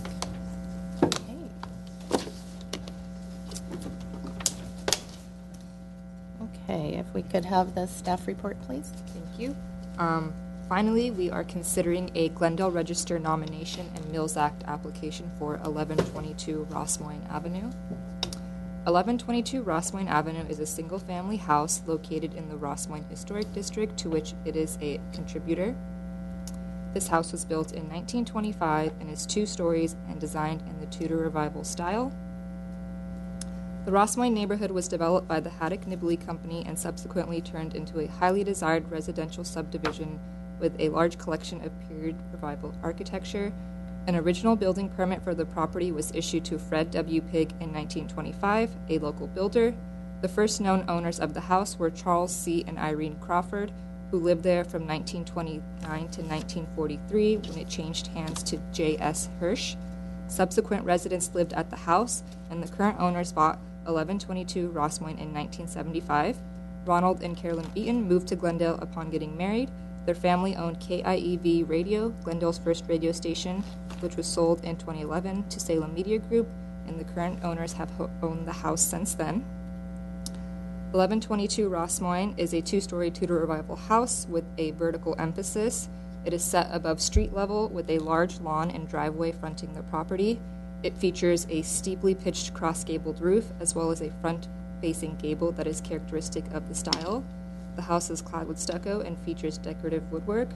There's also a one-story wing with a cat slide that is located in the southwest corner of the house. The fenestration of the house consists of grouped bands of various sized narrow windows with diamond pane glazing. The arched windows near the porch at the front facade feature a decorative wood molding that is reminiscent of a window frame. However, a number of window openings have exterior mounted security shutters that have been added, seen here. A set of brick steps leads to the front entrance, which is set within a deeply recessed opening. An original wood door serves as the primary entrance to the house. The house also features other interesting and original details at the front facade, including a buttress that flanks the front entry on both sides, half timbering on the front-facing gable, and a large original chimney. However, there is a garage addition with the shed roof added at a later date located at the northeast corner of the front facade, as seen here.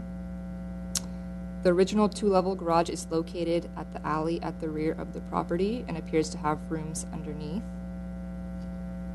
The majority of the alterations and additions made to the house have been done at the rear facade. This overall view shows the network of decks, railings, and walkways that have been added to the rear.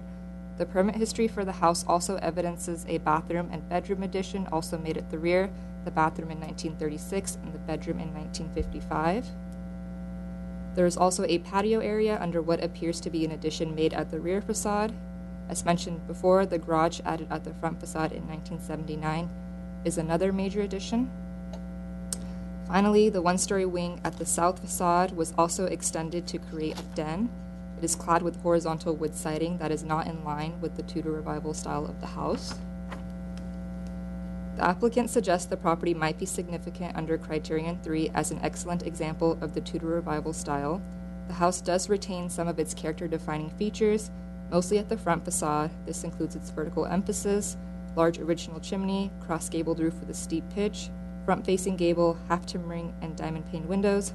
However, given the extent of additions and alterations made to the house, primarily at the rear, a significant portion of the material and design integrity has been compromised. This includes the garage addition, the various decks, railings, walkways, and den addition. Although the house exhibits several character-defining features, the extent of the alterations has resulted in a significant loss of its historic integrity. For these reasons, staff believes the property does not meet Criterion 3 for listing on the Glendale Register. Thank you. Okay, thank you for the report. Did you have a question? So I do have a question. It's my understanding that the house is strictly for the Glendale Register. There's no Mills Act consideration on this house, correct? Glendale Register and Mills Act. And Mills Act? Yeah. Did I miss that? It's not separated. Oh, okay. It is sometimes, Yeah. so it's all in one. Second page I of the see- first- yeah, I second see. paragraph of the first page. So I think the Mills Act application is at the back of the bigger application packet. Yeah, I see it here also. Okay. On page 4 of your report, you'll see it all in the same Yes, I paragraph. see it. Okay. Thank you. Any further questions of staff? Okay, hearing none. We'll open the public hearing, and I have a card from Carolyn and Ron Beaton, if you'd like to come forward. Good evening, ladies and gentlemen. After careful consideration, by talking with a lot of you here, we decided we want to go through with this. We think that our house is qualified for the Mills Act, and some of the reasons are, it was built in 1925. It's still, if you drive by the house now, the front of the house, either walk by or drive your bicycle, ride your bicycle by, you'll see it. I did. Yeah, if you said you did. But at any rate, the house looks exactly the same as it did in 1925, as pointed out here in the ad that was just put up there a few minutes ago in the Glendale News Press. Being the model home. It was the model home for the Rossmoyne area. Oh, yeah. It was the model home. Yeah. So But I think anyway. that's pretty historical. We think it is. And the garage is something that we put in, and I think it was really necessary. If you were to try to come in, if people were coming in their home and parked in front of the house, it would be very difficult to get up to the front door. It would be very difficult, it has an alley, to get in the back door. It's a long way to the house on both sides, whether it's in the back or the front. So we did put a driveway in, circular drive, which enhances, I think, the house. And if you look at the house going up the hill or coming down, it's all grass. You don't see the driveway. The garage is ideal so that the wife can get in there and park there and go right into the kitchen. We've raised the 4 children there. I'll let Carolyn say a little bit too, but I think it really does qualify. If you look at it, I mean, it's the same house. It's the same house that's up there right now. The only difference is the carport there. And we've made it beautiful, so thank you. Why don't you say? I'm just going to say hello, and I want to let you know that I'm Carolyn Ron Beaton. We're the proud owners of 1122 Rossmoyne. We've lived there since May of 1974. That's 43 years. We are here to ask that our home be declared a historical home and a Mills Act. We have lived in Glendale since 1961. When we married, we moved to Glendale and bought our first home on Suncourt Terrace in Glen Oaks Canyon. We moved to Rossmoyne and raised 4 children. They all attended Incarnation School, St. Francis, and Sacred Heart Academy. We have been members of the Incarnation Church for 43 years, and prior to that, to the Holy Family Parish in Glendale. I have quite a long history here. I moved to the Verdugo Woodlands in 1958. Only my parents moved so I could attend Glendale College. At that time, you had to be a resident of Glendale. You couldn't just come to Glendale and go to school here. I also rode on the Glendale Parade. Float.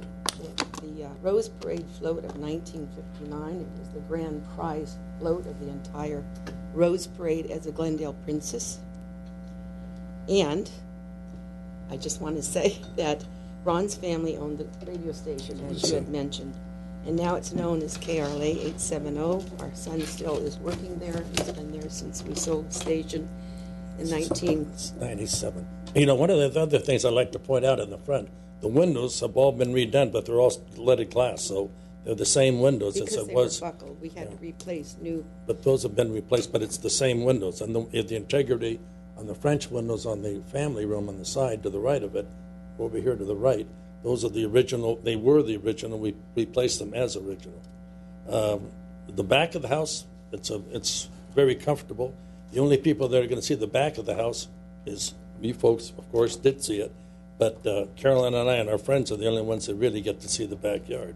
So the backyard, it's pretty much the same. You were talking about that little patio down below. That was there when we came. The only thing we did is put the windows in. It still opens up. So there's windows looking out towards the alley, but that was there when we were there, that part there. The only thing we did, too, is we put shutters there so we could close it off. We had fish there, and we had the raccoons. I think you all saw the fish. But we had the fish there, and the raccoons would come in there, go through the window and through that door and eat all the fish. So we decided we'd put a door on it. Before we finish, could we have Juliet come up and say a few words? And I just want to add one thing. I know that you think shutters are terrible, but I want you to know, living there 43 years with the western sun coming up, setting in the front, we have the sun coming up in the back. I've had drapes, I've had wooden shutters, I've done it all, but the reason we had to do this was because terrible sun. And I think Mr. Pig would have done the same thing if they were available at the time. Thank you very much. But we want to thank you very much. Thank you very much. Thank you. Thank you. And Ms. Arroyo, if you'd like to come up, and we'll just ask you to fill out a card on your way out, please. Good evening. My name is Juliet Arroyo, Arroyo Resources. We prepare the nomination report. We did an extensive amount of research, not just on the architecture of the home, but also the neighborhood. So this is a very important part of the Rossmoyne neighborhood. It was designed as a trio of properties by Fred Pig. And we also looked at not just this house, of course, but we looked at the 2 homes on the side. And based on the characteristics of the homes, we found that Fred Pig is probably a significant builder in Glendale's history. The attention to detail on this home and the other homes show that his work as probably a master builder. Also, I think he was also a designer, an architectural designer. So that's really important, and his work shows here. I know there's the concern about the garage addition. But I think it was actually well incorporated by, I believe you had a designer? Yes. I believe he had a designer add the garage in 1980. And he actually did a good job at integrating the garage with the home without distracting from the architectural history of the home. It's set back, and it's designed with one single slope roof. So it's actually, I think it would meet the Secretary of the Interior standards today. And it's also easily reversible, too, so you can return the home back to the original pig design if a subsequent owner wanted to do that. And I'm here to answer any other questions you might have. Thanks. Thank you. Does anyone have any questions of the speaker? Questions? Juliet? May we ask you to Ms. please Arroyo. Ask you some questions? forward for some questions? Thank you. Since I'll use a slide up there currently, the garage addition, the front facade, if that garage wasn't there, what would I see? Juliet, you have to stay at the microphone, yeah. unfortunately. We'll try to move the cursor. Move it to the picture in the newspaper. Well, it's hard because it cuts off. Because there was nothing there. No, you could see. Yeah. But what would I see? What if the garage wasn't there, what would I see? Yeah, I could show you on the contemporary photograph. Okay. You can, I mean, I don't know if I had a pointer. I could point back Wait, to the... If you want to run up, but just come back. Yeah, I could explain it, yeah. No. I'm sorry. You have to talk has there. to be recorded, so. Oh, okay. The previous photograph shows it. The one of just the garage. Yeah, just the garage. Yeah, here. So it's like a lean-to. It's like a shed.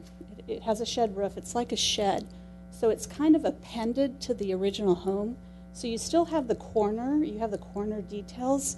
So this is actually, I think it would meet the Secretary of the Interior standards today because it's subordinate, it's set back, it has a shed. The shed roof is actually good. And I know it mimics, but not too much, the half timbering. So I think it's a good addition to the home that serves a purpose. Let me rephrase it. What's behind the garage? Yeah, like if the garage wasn't there, I think his question is, what would we see? It's a wall. It's a wall. It's just a wall. Yeah. Okay, so when I read the concern about the addition of the garage, if the garage wasn't there, what would the house look like? It would be a wall. What would that wall be supporting? Is it the patio? Is it the back? Or it's the side yard. It would be the side yard. Yeah, it's like because the site is sloping, it's likely there would have been a wall, fence, landscaping, something to protect the backyard from the street. Okay. We can't speculate what would have been there, stairs, walkways, something to get you from... Actually, yeah, the homeowners may know. Maybe we can... Yeah. Yeah, But it was just grass. I'm sorry, you can't speak from there on the audio. You can come up. Yeah, we can have you come up if you'd like to. The public hearing is open. So it is the side of the home, and you can sort of see it in the news press article of the pig's original design. His hand drawn. The home wasn't built exactly to spec. To his plan, it was built very close. So you can kind of see it in the original news press. Yeah, here on the side. That's the side wall. So this is his actual. This is his illustration. I believe that he was in Glendale, we have a very strong tradition of designers, master designers. Other cities had master architects, but we actually had master designers, and I think Fred Pigg was probably one of them. And this house, along with the two homes on the side, really show his mastery of the revival styles and how he integrated. This has a lot of Gothic and medieval influences in the Tudor revival. You can see it in a lot of the features and how he designed it. Was there an original garage? Yeah, it's in the rear. It's way in the back. Okay, so if I'm looking from the street, do I see that? No, this is the alley. That's the alley. There's an alley behind the house. Oh, okay.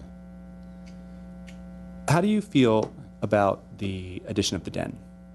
The den was a 1950s edition, and it's very characteristic of the mid-century modern period. It's your typical man cave. It looks like it's very mid-century modern.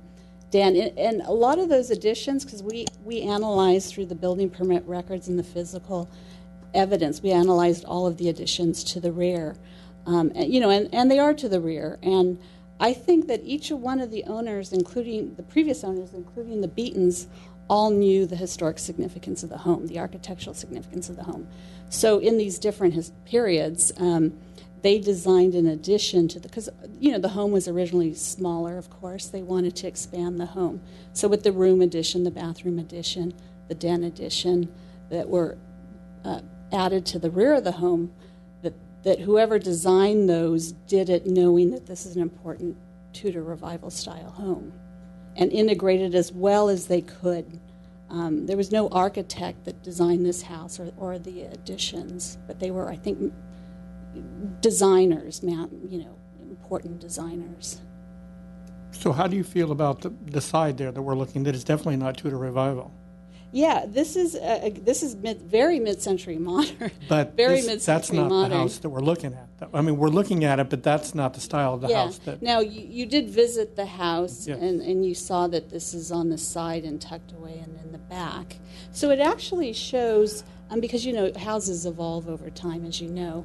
A lot of single-family homes have been added onto, and I think this is very typical of what would happen in the mid-century period, to add a den, to add a living area onto a home. So it's actually part of the history of the home, how it's evolved, and you've added on, because of this, a lot of these homes, the owners over time want to add or make changes, and I think each of these owners has carefully considered the addition, including the Beatons with the garage, knowing that this is a very significant piece of architectural history in Glendale, and not just the house itself, but where it's located in this very important section of Rossmoyne. Piggybacking on this, if I was looking in front of the house, where would I find that? On which side? It's on the right side, On the right side. tucked in the back. Tucked in the back. Behind the garage in the alley? No. Or Behind this one-story wing. To the right. Extends. Are there trees, the house next door, or anything like in shade? So there are trees. The olive trees are there. They were there when those were planted in 1925, I believe. But on the side of the house, the only people that can see the side of the house is the next door neighbor, unless you're walking back there to fix the air conditioner. So there's 2 air conditioners back, 3 air conditioners back there, which are tucked away. You don't see from the street. Right, so it's not visible because the No, it's not. around it. Not at all visible. If I may, I'm going to interject at this point and remind my colleagues that as we're going through discussion, that a Mills Act contract or a Mills Act designation actually looks at the integrity of a home 360 degrees. So we're not just looking at the facade of the home, we're looking at the property as a whole, all sides, so the back, the front. When we're talking about historic districts, that's when we are only looking at what can be seen from the public right-of-way. But in this context, it's a 360-degree examination, analysis, review of the property. Yes, I agree. Concur. Thank you for your comments. Any other questions? I don't think right now, no. Well, I do have one. Going back to that side of the house. Oh, yeah. Okay, so the context, I understand houses evolve, believe me, but the reality is this is a Tudor Revival. So if we can go to that side back thing. Yeah, it's not Tudor Revival. So how would you bring that back as a Tudor Revival? Well, this is actually, it's a product of its time. I understand that. Yeah, you don't need to bring this back to Tudor Revival. It's still, overall, you have to look at the property overall. It's a substantial English Tudor Revival home. So this piece is one, you visited the property, right? This is I did. one piece of the home overall, as well as the garage in the back. And, also, so what we do is we look at the home in its context. So its context is English Tudor Revival, so we've looked at it there. And we feel that we found that it's an excellent example of English Tudor Revival. We also found that Pig was an important builder. but we also looked at the context of Rossmoyne. So this home is actually the model home for Rossmoyne within what we call the Rossmoyne Circle, which was actually created by the Haddock Nibley Company to showcase the types of homes that were going to be built in Rossmoyne. So this is one of the first homes. Well, you know, what happened in 1923-24 were the small revivals. So this was actually a larger revival that was built as the model home. It was the showcase home for the Rossmoyne neighborhood. So, you know, we're looking at it in the context of Tudor revival, but also the Rossmoyne context also. I'd have another question. Is that all right? Sure. So if the owners in, let's say, 1950, let's say we had the Mills Act back then, let's say the house had been Mills Acted already back then, and they had contacted you to consult about adding a den, would you have recommended that they have gone this way? Well, in terms of history, you know, that was a completely different era, the 1950s. You know, our preservation movement began in the 70s. The movement we have today began in the 70s. So going back to 1950, we would have to go back to where we were with preservation in the 50s, which was, we weren't asking those types of questions. We were, you know, it was the modern era. We were tearing down Victorians, building beautiful modern style commercial residential properties.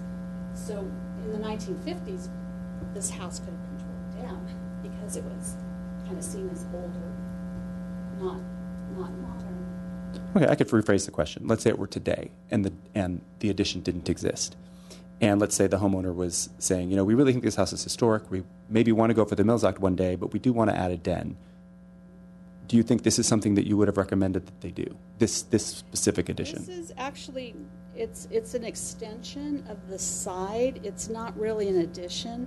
The garage is an addition. That's an add-on to the side of the house. This is more of an extension that extends into the rear. So it extends slightly into the side yard slightly, but principally it was designed to extend into the rear. Because it was this room was an original study. It was the study. So they extended the study by expanding it into the rear. So by doing that, but they created new living space. It was and the addition of it was additional living space. It wasn't space that was there before, right? They added on to this. What was the study, and they actually created a real den. Yeah, we saw it inside. It's a fabulous room. It's a great hangout space. But would you have recommended that they do it in this style? Like, would you have recommended that they use this wood cladding? Would you have recommended that it be not quite in line with the line of the house, that it jut out differently? Would you have recommended that it look like this? If I may, yeah. I know that you're a professional, but I think, correct me if I'm wrong, that some of this line of questioning might be addressed towards staff, and maybe It could be addressed to both of us, Fine. either of us. Okay. If you have questions for me. Okay, that's fine. She's their representative. I would like to hear what, Sure. you know, just see what she would say if they had come to her today and said, Go for it. right, and say, Yeah. we have a historic home, we want to have it designated on the Mills Act one day, and we want to do an addition. Do you think that this addition will harm our chances looking like this? Well, you know, we look at the footprint and we look at expanding. That's that's a given no matter what historic area you're in. But in terms of style and materials, obviously it changes. So this is very modern, very typical of the 1950s period. So it doesn't really extend into the side yard, it extends into the back, which is when we review projects for design review, conformance with the Secretary of the Interior standards. You know, we typically stay away from the front or the sides that you can see. We allow additions to the back or to, especially garages or secondary parts when we do the design review for historic properties. So yes, today we can say that that's not characteristic of the Tudor revival style. It's not. It's modern, but it's not really an addition to the side. It's more of an addition to the rear. I think Commissioner Vartanian's point was that it doesn't matter where. Unfortunately, for an architectural designation such as the Mills Act, it really does encompass the entire 360 of the structure. It's not about where the addition is. It doesn't have any less value given that it's in the rear and not the side? Yeah, for the Secretary of the Interior standards, though, we typically give more importance to the facade than the rear, generally speaking. I know your Mills Act program is your Unfortunately, or fortunately. Yes. Whichever. Fortunately. Yeah. So it's whatever rules you want to apply. Every city's different. Another city may not care about the rear for Mills Act. So. In Glendale, though, we're pretty strict. Right. So, I mean, it's just the way it is. And we've evolved over the last 10 years as far as what is. I mean, I'm looking at the house. I love the house. Yeah. I won't tell you the stories about that house, but I'm looking at this, and the public hearing, or do you have more questions? Yeah, I think I've got. Well, I just want to know, what are we nominating? A Tudor revival? Are we nominating a mid-century? What are we nominating?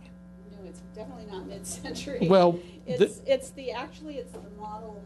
I would call it the model home for the Rossmoyne subdivision. That's what I would say. So. That's what you're nominating, and it's an excellent example of the English Tudor revival style, and especially in Glendale, because we don't have, Beverly Hills has a lot of English Tudor revivals that were done by master architects. We don't have that many English Tudor revival homes, and we don't have that many that are as grand as this home. We have a lot of cottages, English cottages, one story, but we don't have just a handful of these Tudors in Glendale. So it's, I know you're looking at the side yard, but when you look at it in the larger context of Glendale's architectural heritage, this is actually one of the best English Tudor revivals in the whole city. I agree. And then it's also an important part of Rossmoyne is one of the most important neighborhoods in Glendale. So when you look at the larger context... Don't say that to Casa Verdugo. Number 2. Sean's still here, by the way. He is still in the room. No, Casa Verdugo is an excellent historic neighborhood, too. But, Rossmoyne is actually the one that started the whole Glendale Spanish tradition, where that's where everyone became in love with the Spanish style. And Glendale adopted that all over the place. And it actually started in Rossmoyne with this house. Although it's not Spanish, but it was part of that revival period. Further questions? No? We're good. Thank you so much. Thank you so much. Thank you all. Okay, with that, we'll close the public hearing and go to deliberations, further deliberations on where we want to go with this. Yeah, I'll start. This house certainly deserves an honorable mention in the Rossmoyne area, for sure, in the Rossmoyne neighborhood, in the historic district, given everything that you've said about it and the model home status and all of that. Part of me is sad that the additions that were done previously, I think the garage, like you said, is a pretty good. I think that looks pretty darn good. It's really, you really have to look close to see that it's not something that's an original feature. But the den in the back really does stand out, and it's just, I'm a little bit sad that in the 50s there wasn't that care, that level of attention to detail in the 50s, that the preservation wasn't as important then as it is now, because I think a much more appropriate design could have been created and would have looked just as nice, if not better. So I understand that in the overall context of the neighborhood that this is a very important home. The realities of the program that we're dealing with, unfortunately, I'm not certain completely. I'm anxious to hear what my fellow commissioners have to say. I'm just not sure this specific program applies to this specific house. And if we could give the Beatons a historic designation, I would love to do that. You've been here a long time, and you have been very important contributors to the community. And nothing that's said here that may not be in support of designating the house, we hope, will be taken personally in any way. This has nothing to do with that. This is strictly about a structure that is many, many, many years old, that has had many owners, that have done several different things to it, and it's not what it was when it was built, which is what this designation really is about. So anyway, with that, I'll stop and hear what everybody else has to say. Well, I just like, I want to thank Mr. Beaton, for allowing me to visit his house. Our talk was most pleasant and covered Glendale in the 1960s and 70s, and most importantly, Glendale's KIEV 870. Every movie you went to see in Glendale, whether at the Alex or the Glendale or the Roxy or the Capitol or the Sands, you always had the KIV ad. I wished we could nominate Mr. Beaton under criteria 2. He is really a living Glendale historian. I mean, what KIV meant to Glendale growing up in the 50s and 60s is very important, and it's something that you cannot tell people today. You just had to have been there at the time. But my problem with the House is sometimes you see a nomination and your mind says one thing and your heart says another, and I am troubled, as I think the other commissioners are. I understand houses evolve, but for the Mills Act, which is why I asked earlier whether this was a Mills Act nomination, it really has to be not so pristine, but close. And I understand that they did things in the 50s, and there wasn't the Historic Preservation Commission, there wasn't the Glendale Register at the time, but these are troubling. We look at homes, we try to pick out the best of the homes. There are many homes that I've loved that we just have not picked out just because they just weren't up to what should be on the Glendale Register. I mean, I'm kind of flummoxed. I like so much of it, and I'm sad at some of the things, like our Commissioner Craig Noddy had said. Without saying it, when you come up Stalker and you see the 3 pig houses, they're a fascinating, taken as a block, they're incredibly fascinating. It to me defines Rossmoyne. I would love to have this house on the register along with the other 2 homes, because to me it defines Rossmoyne and what Rossmoyne was all about. It's all the changes in the house that are troubling me right at this moment. I wish I could overlook them, but I can't. And I don't know, it saddens me. I want somebody to talk me out of it, but right at this moment I can't reach that level. So.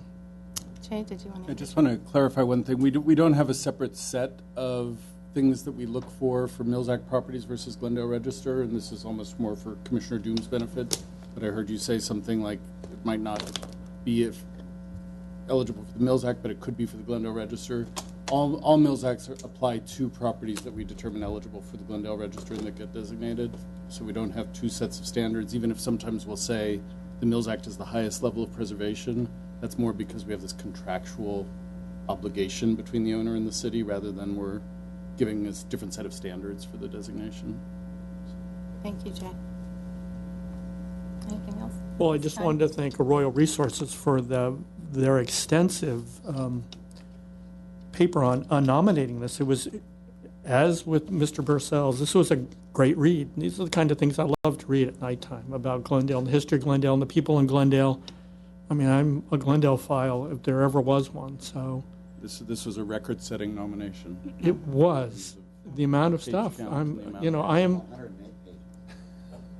Oh, we removed a few pages. So it was longer. Wow. So at this moment, I just want to listen to my other commissioners and their wisdom, and I'll shut up now. Thank you, Commissioner Doom.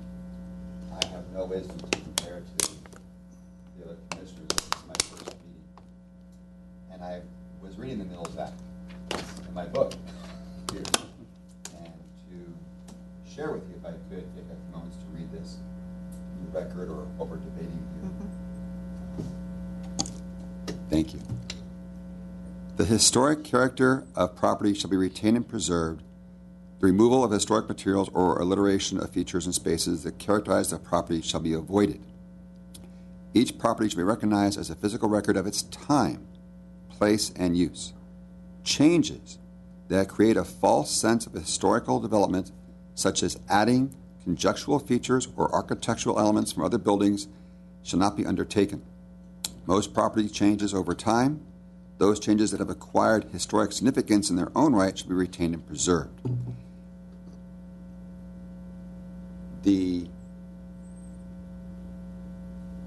Thank you. Are we calling this a side wall, or what are we referring to this as?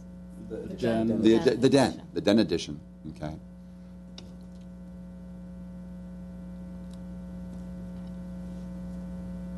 History matters more what time period you live in. And if the previous owners were concerned about the historical preservation of the house at the time, even though at that time it was only 25 years old, they knew the significance of being the Rossmoyne sales house. This could have been stucco. And I'm wondering, was the cost-benefit analysis done? Was wood cheaper than the cement? Or why did they just think no one would see it? Or anything like that? If the addition was done to meet the rest of the house, as it says here, I don't think we'd have a debate, or less of a debate. I don't know if you can stucco that over, or... Okay. Sorry, we can open the, we'll open the public hearing if you have specific questions. Well, my listening since the last public hearing ended, the inside, does it still have the exterior? Was it added on to the exterior, or was it all torn down? We have to You open can- the... Oh, yeah, okay. Right, I mean, you can ask yes or no questions, but if we're going to if you want Okay, more yes or no elaboration, question. we can If open the public I'm sorry I wasn't there. I wish I could have toured the house and seen the inside. I'll ask you. When you were inside, what does the inside of the den look like? Actually, I didn't go inside the den. I can answer that. I went inside. So it's actually one very long room now. So it's 2 rooms deep, basically. The rear wall of the original den, I guess it was maybe a den originally. Whatever that room was, the rear wall was removed, and then this other big room was added onto it. So now it's one large. Okay, so the exterior wall was removed and a new one was added, making it larger. Yes, further back. It's a large room with beam ceilings, huge beam ceilings, and it goes all the way to the end of the... An attempt was made for it to match on the inside. Okay, so the inside matches the exterior doesn't. It's in the simple floors and beams and everything. Yeah. Okay. That's all. Thank you. Okay, thank you. I have to apologize that I was unable to make the tour of the home. Saturday was an impossible day for me. I have been on the property many years ago, and I do thank you very much for bringing forth the nomination and for your custodianship of the home.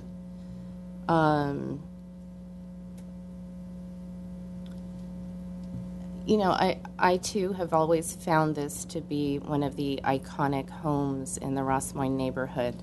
I don't know that we actually know it was the model home. I think it appeared in an advertisement, and I've always appreciated that. But when we talk about a model home, I don't know if we meant that that was the model home that thousands of people would walk through to see if they wanted to, build a home like that. So I just sort of wanted to make that clarification. But I have a copy of this marketing piece myself, and I've always appreciated it and the house. But again, as we've been discussing, the designation does look at the property as a whole. I think it seems to me that the additions that have been made over the years have been practical additions, and additions, homes do change over time, excuse me, as families grow, as people, want to add uses to their home. I think I noted that overall, in sum total, the square footage of the additions is about 50% of the original size of the home. So I think it would be very difficult to add 50% onto a home without changing or losing a lot of the original fabric and character. To me, I think these are 2 very good shots that speak to not only the one den addition that has the siding, but I think, the series of balconies and railings, and I think the way the house has been expanded in the back. Is there a mouse in here? That's what I was wondering. Oh, is that your phone? Sorry. I saw one in the parking lot on my way in. I feel that And I'm sorry that we don't have a picture of what the back of the home might have looked like when it was originally built, or do we? Mr. Beaton, you I'm have to sorry, wait we'll for her to call open you the up. hearing. Thank you. Thank you. We believe that this area here on the left is an addition. We believe that this large piece here is an addition. And they're early additions. Some of these predate the Beaton's ownership. And then there are other alterations, you know, a lot of alterations at the rear in general. So, so We again. have one more piece. Oh, sorry. The report did include the assessor's notes from the late 70s, but it's very hard to read and see. But you can faintly see some of the additions made to that. But it shows roughly the original footprint. And this area where the patio is. Very I guess what I'm trying to say is that the additions do not appear to be, or are not necessarily representative of what a Tudor, or do not represent what Tudor style building would look like. And so for me, sadly, I don't think I can support the nomination. Again, if we were just looking at the front of the home from the street, and if that's all a designation looked at, I might be able to support the property, but due to the type of changes that have been made to the property overall, I cannot support the nomination, but I'm sure you have enjoyed this home over the years. You can feel assured that the home is protected as part of the historic district, so that any future owners would be very limited in the changes they could make to the home, especially to the facade, which is the most important part of the home, I believe, in as has been discussed or noted by most of us. That's my position. So if there are any further questions. Sure. Can I read one more part of the Mills Act? The new work shall be differentiated from the old and shall be compatible with the massing, size, scale, and architectural features to protect the historic integrity of the property and its environment. That's for Jay, would you like to speak to that, please? Just for the record, those are taken from the Secretary of the Interior Standards for Rehabilitation, which is kind of our federal guidelines for projects as we move forward with designated properties, but the thoughts are applicable here definitely. So. And question for me? Or? No, I was just suggesting that you might speak to how that clause from the Secretary of the Interior Standards may help, look to what we're to what we're looking at, or staff advise. In our recommendation to not move forward with the designation, we were very concerned about these alterations. The best thing we can say is that they are clearly differentiated, as the standards call for, but that doesn't mean anything in this case.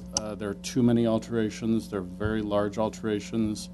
The rear facade has completely lost whatever historic character it had, and we do tend to focus on front facades, and we know that front facades often receive the majority of the detailing and the money goes up front. But our experience with Tudor revivals and other period revivals in Glendale is that we do see that the entire design maintains the kind of proportional relationships, the volumes, oftentimes the material quality that you see at the front.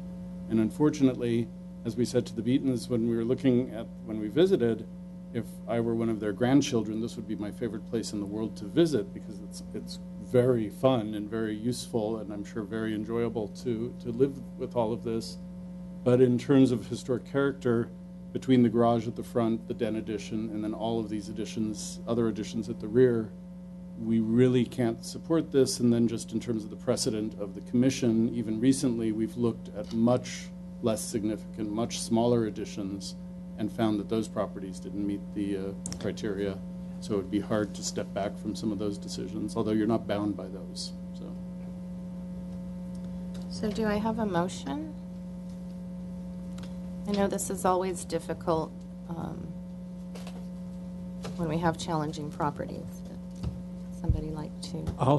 I don't want to say it, but truthfully, we have to be true to ourselves and all of the things that we've seen, at least I've seen over the last 7.5 years, and I will read what the staff said.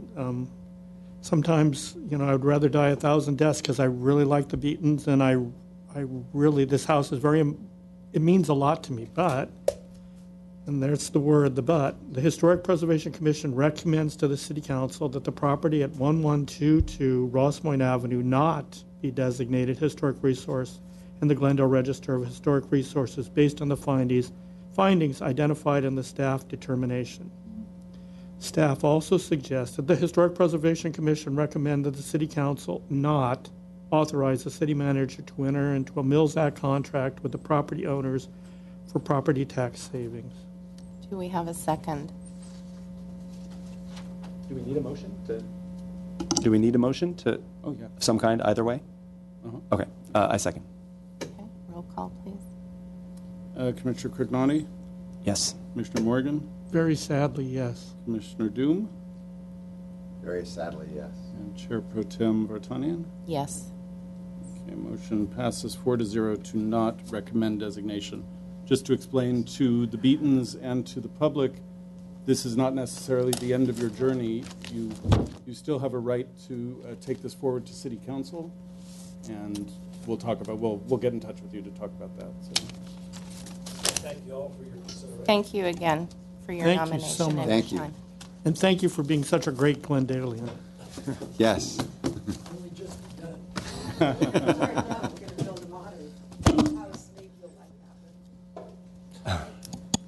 Okay, next on the agenda. Sorry. Bye-bye.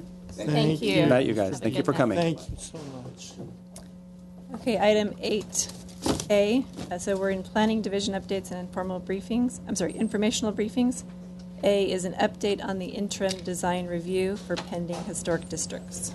Which is appropriate to discuss tonight because now we have 2 officially pending historic districts.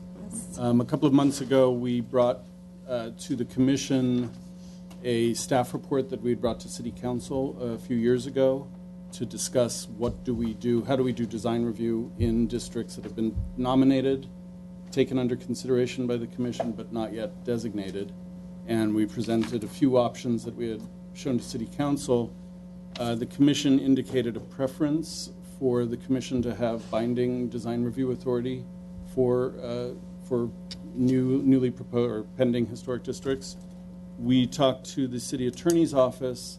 They expressed some concern about that, but nothing has been finally determined because the ordinance currently allows us to bring things to the Commission for advisory review. So we were directed by the City Attorney moving forward to bring anything that would be brought to the Design Review Board in either of these 2 pending districts be brought to the Commission first so we can get an advisory read. You could bring your historic preservation expertise to bear on that. And then we would, in our staff report to the Design Review Board, we would bring that would be part of how we present the case. And the staff recommendation would be in part based on HPC's views. But again, DRB would still have the binding design review authority. We thought all along, historically, we've tried not to put people in jeopardy of being having to go through 2 hoops instead of 1. So we recognized that, and we decided that we would not be charging for the HPC advisory review, which there would normally be a fee for. We'll work that into the fee. It'll be included in the DRB fee. Ultimately, this isn't the final solution because we still would like to go to council and have it codified.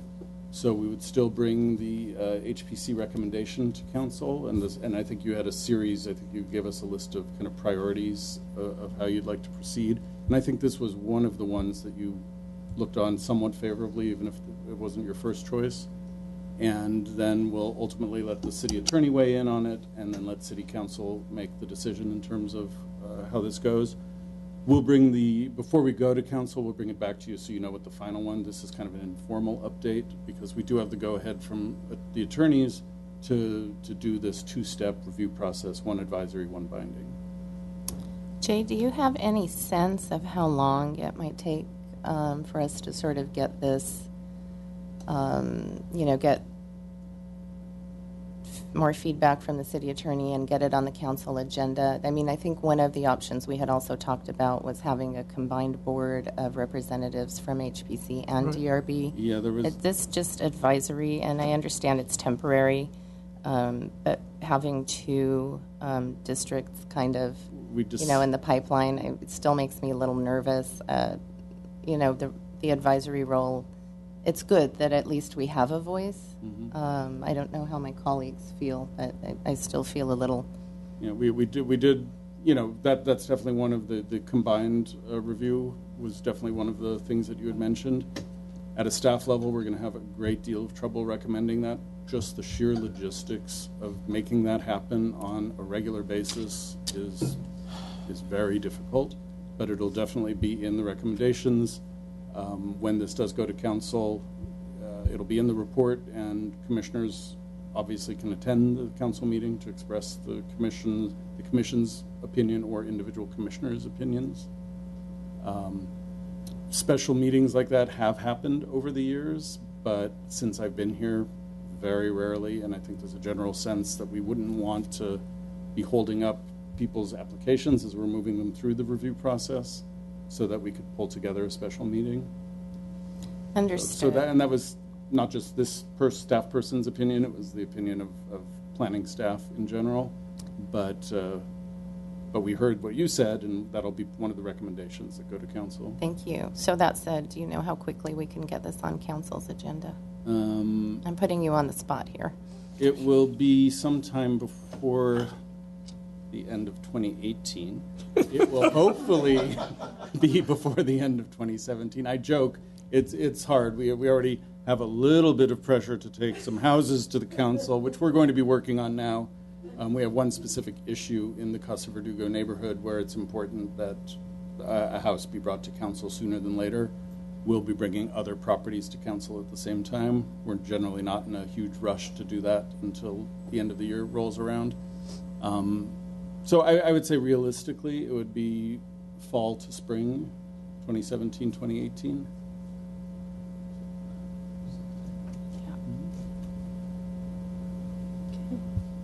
Okay, thank you. That can change, and obviously I think I hear you that you would rather have it sooner than later, so we can do our best to accelerate that. Yeah. And anything we can do to help get that accelerated. Talk to your local council person. Talk to our election's over, so. Sorry. Okay, any more discussion on that? No. Are these for 7? This is for this one. Oh, this is 8A. Yeah. Okay. 8A. Oh, somewhere. 8A. Okay. Did you pass those to Desiree? No, I forgot to. Okay, we'll open the public hearing. Catherine. And we have a card for Catherine Yurka. Hello. It's been a while, so I'll reintroduce myself. Yeah, please reintroduce yourself. I'm Kathy Yurka. I'm here on behalf of the Glendale Historical Society.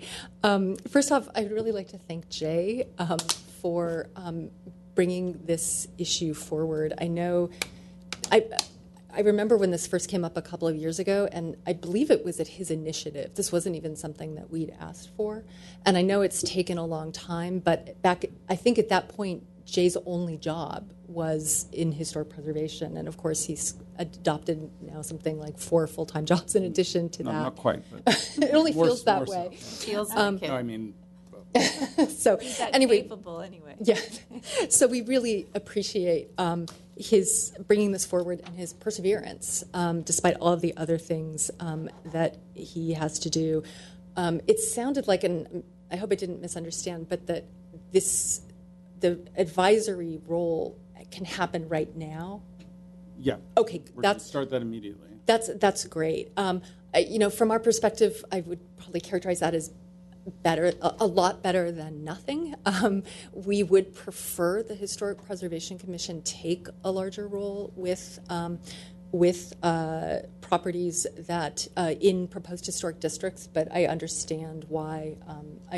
I can understand the city attorney's point of view.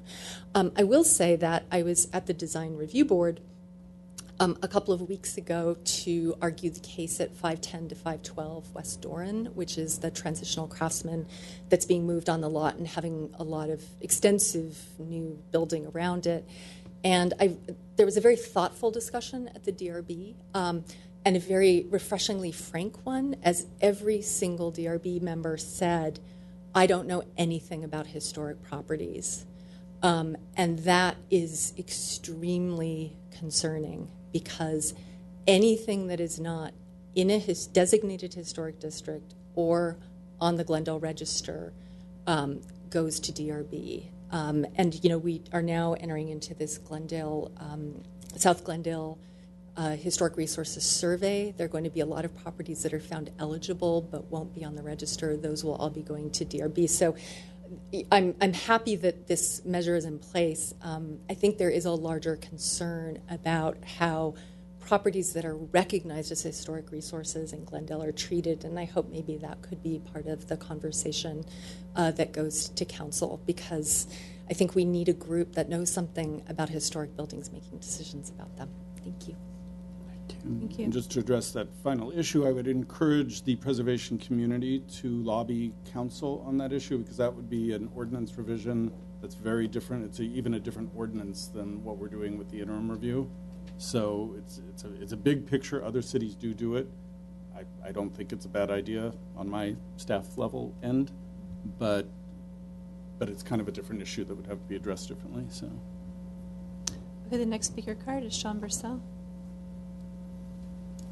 Thank you, Commissioner Shire and members of the commission. I want to echo, my name is Sean Bursell, and I'm speaking on behalf of the Glendale Historical Society and the Casa Verdugo Historic District Committee. I want to echo the comments that Ms. Yurka made. It's a positive that this commission will have an advisory role. It would be better if you had the actual authority. You are the experts on historic preservation in terms of the city. The DRB, as Ms. Yurka mentioned, is self-admittedly, doesn't know anything about historic preservation. I think back to the house at, I believe it's 1329 Campbell, which was a Spanish colonial revival that went to the DRB, and it had classic irregular massing of the Spanish colonial revival, and they approved a significant modification of that house, an addition onto that house. And one of the commissioners said, well, this is wonderful. It completes the house. You're not understanding that Spanish colonial revivals have irregular massing, right? So these are the kinds of issues that you are aware of that the DRB isn't. And so the authority for the interim protection of these properties should rest with you. And this is something that is vitally, vitally important today, because we're seeing properties in Casa Verdugo. There's a beautiful 1916 Craftsman that was just bought, and we're very, very concerned about what's going to happen with that house. And there are other properties in the neighborhood that are turning over, and we're so concerned that, as Mr. Platt mentioned earlier, he said, oh, you're just at the beginning of a very, very long process for historic districting. Yeah, we might not finalize that, if we're fortunate enough to do so, for 2 years or so. And a lot of very pernicious activity can happen within 2 years. So I'm glad that you're going to have an advisory role in this. I would just encourage you to be very, very diligent and forceful with the DRB in terms of your views on what should be done or not done with these properties. Thank you. Thank you very much. Oh, you can ask me a question. Yes. Question. It's Sean, open. could you please come back? May I ask you some questions? Certainly. Okay. What are you specifically asking to be done? We would like, personally, I would like to see that you have the design review authority, not just advisory. Rather than the DRB, what I understood Mr. Platt to be saying is this commission would have an advisory role. You would review the project, and then you would submit your views to the DRB, and the DRB has the final, well, it doesn't have the final authority. It has design review authority, which, of course, then can be appealed. Okay, so the current situation, we don't have any advisory role?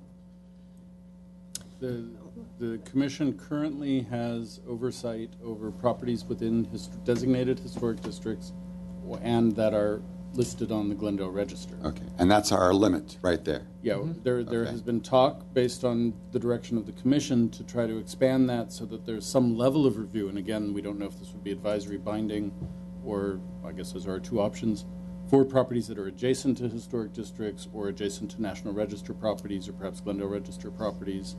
But that determination, we haven't brought that to council yet. Or on properties, that are within a proposed historic district. So, for example, today Casa Verdugo, right? We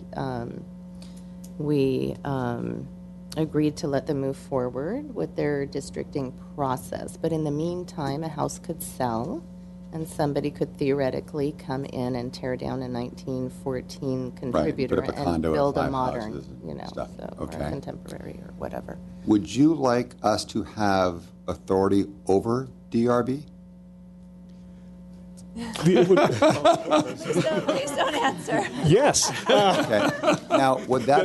No. I have to. I'm being facetious when I answer that. I mean, there are two pathways here. You either go through, and I should probably defer to staff to explain this. You either go through the HPC if it's in a historical district. If it's in a historic district, not, or it's the DRB. That's correct. Okay. I understand that. Right. So and this is for interim protection we're talking about within a historic district. Okay. So areas that are not a historical district, but have historical significance of a house, let's say it has historical significance, but it's not a historical district, and someone wants to make changes to that property, we should be part of that process. No, what we're talking about here, as I understand it, is within a proposed historic district. As Casa Verdugo was determined to be preliminarily eligible to be a historic district, as was South Cumberland this evening. In the meantime, that can still happen. Right. So we're concerned about our historic districts and nothing else. And Glendale Register individually. And the Glendale Register is independently. Right. Yeah. Okay. All right. That's the scope I was looking for. Those districts that are in process but not yet a district, we would like to have some purview, so either advisory or control over changes to those properties that are within a district that's in process of getting its district. And that purview requires ordinance. Well, we have language in the current ordinance that allows us to do this advisory/binding review, HPC advisory, DRB binding. Okay. DRB, according to the ordinance, to the design review ordinance, is the binding authority when you're outside of a historic district or you're not listed on the Glendale Register. Right. So I understand that part. Okay. And it's the 2-year interim of what we propose to what finally happens. We don't want anything else to happen in the meantime. Exactly. And how do we achieve that? We either go the advisory or the authority role. And that requires ordinance approval by the council. No. No. I'll take care of Okay. that. All right. Thank you, Sean. They really threw you in the deep end of the pool. Yeah. Well, I understand some things, but I'm not sure what you were asking. Now I have a better understanding of this. It's a timeline of the 2 years we're talking about within our scope. Okay. Or more. Thank you. Or more. Yeah. How long it takes. The Historical Society, I believe, are asking, and our commission expressed a preference for, is during this, what we're calling the interim period, the preference of the Historical Society and at least some of the commissioners was for the HPC to have binding authority during the interim period. Okay.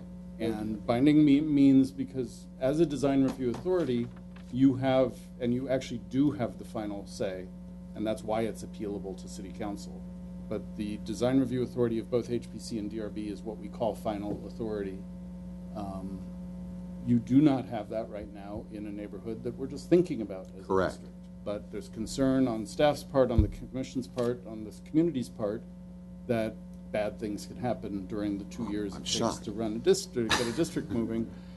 There's also concern among some of our staff people and the city attorney about putting people through a level of review that if a district were not to pass, there would be this interim period where they were held to a standard that they wouldn't be held to after that, which raises some legal issues. And I think that's where the city attorney is coming in with their viewpoint. I understand what we wish to do, and I can easily see, I can hear the city attorney saying you have no binding authority, therefore you can't do anything. No, they've... Well, except issue an advisory. But right now, do we have any communication between these two? Between... The DRB, if someone was to go for DRB, like for Casa Verdugo tomorrow, how would we hear about that? The commission wouldn't necessarily... We wouldn't know. About it. The community would hear about it. The Historical Society would surely make their presence known at that hearing, but we don't bring everything... It wouldn't come before us. Unless we're at that meeting, we wouldn't know what was going on. Yeah, we have many more older and some historically significant properties that are not designated than are designated. The designation is a small subset. You know, Glendale's an old city. We have a lot of old building stock. We can't bring all of that to HPC, or if we did, it would be a major ordinance change. It would be a major revision of the way the city's operated for many years, which isn't to say it's impossible. But currently, we have one binding review authority, and the city's divided into two parts. DRB authority, which is everything except the ones that we've talked about. Okay. Thank you. Is there anything else for 8A? That's all I've got. Okay, let's move to 8B, update on administrative design review process and pending decisions. Yeah, we can't speak directly about the pending decisions because they may be coming before the commission at some point. But what we have is, I just wanted to use this opportunity to explain what the advisory design review process is and how we are beginning. We took a baby step. Members of the community do not appreciate that we took that baby step and see it maybe as a grown-up step rather than a baby step. But several years ago, addressing the issue of staff cutbacks, where our planning division staff is significantly limited through layoffs, attrition, and people moving on, to we aren't able to do as much as we were able to do before. To address that, we developed a concept called streamlining, where we were looking how do we streamline the design review process in general. We weren't focusing on the historic design review process during that. We developed a concept where originally we had two levels of review, and I'll focus on DRB, Design Review Board review right now. We had projects that were considered exempt from design review, exempt from DRB review, which is more commonly known as an over-the-counter permit. It's the vast majority of what we process as staff in the planning division. We do design review on everything from window change out to new construction of a house. If we weren't able to approve something through this exemption process, we would have to kick it up to the design review board. Plus, there were certain thresholds that required mandatory design review. For example, new construction of a single-family house, as an example, mandatory design review. DRB review. Any addition over 200 square feet at the front of a house or 700 square feet at the rear of a house, mandatory design review board. What we were finding was, especially with some of these, 800 square foot addition at the rear, a lot of them were not consequential to the neighborhood. We were processing them at DRB. We were having an empty audience. We didn't have people concerned about many of them. So we looked to see if we could add a third level of review, which is kind of the middle way. So we call it administrative design review. And basically, it's very similar to the design review board hearing, except there's no board hearing. What we do is we process the application as we normally do. We do have many design review meetings with the applicants to bring it to a point where staff can develop a recommendation, approve with conditions, or deny. We then prepare a staff report. We post, the owner posts the property with a notice saying that this work has been proposed, same as DRB. A mailing goes out to properties within a 500-foot radius announcing this project and telling people how to go to the website to retrieve documents that will explain the project to them, be able to review the drawings, read the staff report, etc. And then staff has a comment period where we receive comments from the public, and we look at those comments. Some of them are germane to the project, some aren't. When they are germane to the project, we look to see, do we need to add conditions to this project to address concerns of neighbors or other community members, and we make those adjustments accordingly. And so then we put out a notice that the project will be approved, and work is approved, but there's an appeal period. And if any member of the community, or even if the owner doesn't believe, if we put conditions on a property based on what we hear from the public, and we think that this second floor addition is not something that, we can approve because the neighbors were concerned about privacy issues or massing issues or something like that, we are in a position where we could put a condition to delete the second floor portion of the proposal. And the owner might say, but that's the whole reason I applied for this, so the appeal can come from any direction, from the community or from the owners. We reduced the appeal fee for this so that it was less, appeal fees are never supposed to be onerous, but we made this one even less expensive than a regular appeal fee. And originally we didn't use this ADR, Administrative Design Review process, in historic districts, but we expected to at some point, because it addresses some of the same problems that we're having in general, which is just trying to move applicants and applications through our process. So we're currently processing an application in the Brockmont Park Historic District that we chose to use as our first effort to use the ADR process inside the historic district. I can't talk about any specific things on this, but I can tell you that the Historical Society and members of the neighborhood feel that we should not have used this process. Staff is still comfortable with the process. We have no idea, the notice hasn't gone out.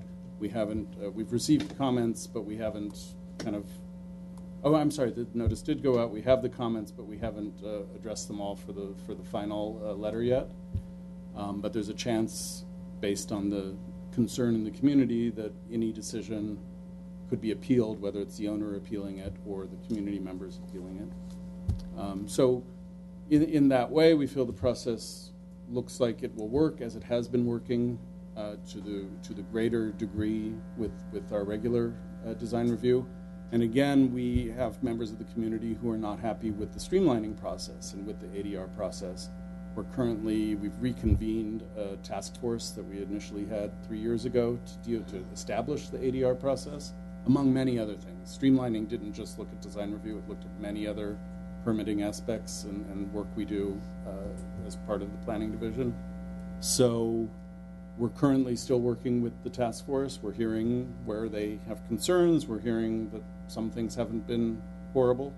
And so I'm not sure where that's going to shake out. But in this update, I wanted the Commission to know that we have broached the concept of using ADRs in historic districts. Obviously, we're going to learn a lot from this experience, and I can't say exactly where it's going to take us at this point, but I'm happy to answer any questions. I hope I explained that clearly enough. I didn't really prepare anything, but hopefully that made sense. A lot to do. Is this a single test pilot, or will there be others before? It wasn't chosen as like the test pilot to see how it goes. There could be others, and as I said, we will learn from it. There are certain types of applications where I don't think we would run into some of the problems. Mm-hmm. One of the issues with this one is the project is visible from the street. Our code allows us to exempt similar projects. So this could have been an exemption over the counter. Mm-hmm. We obviously chose not to do that, recognizing that that would not fly in a historic district. But we did choose to do this lesser, I shouldn't say lesser, this different level of review. Can you speak again to the notifications? Was it only within 500 feet radius? And to the Historical Society and to all the homeowners group. And there was a sign. And there's a big sign on the property. Okay.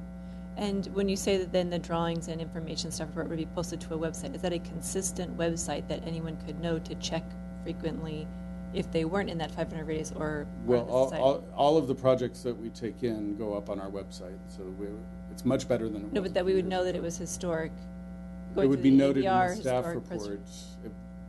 How would that be highlighted, that it wasn't just a typical DRB, it was a HPC? I think you would have to ADR. read the report to know that, or to, you know, the report says this is Yeah. a historic district, so. Is it it's possible clear. to include commissioners on that notification?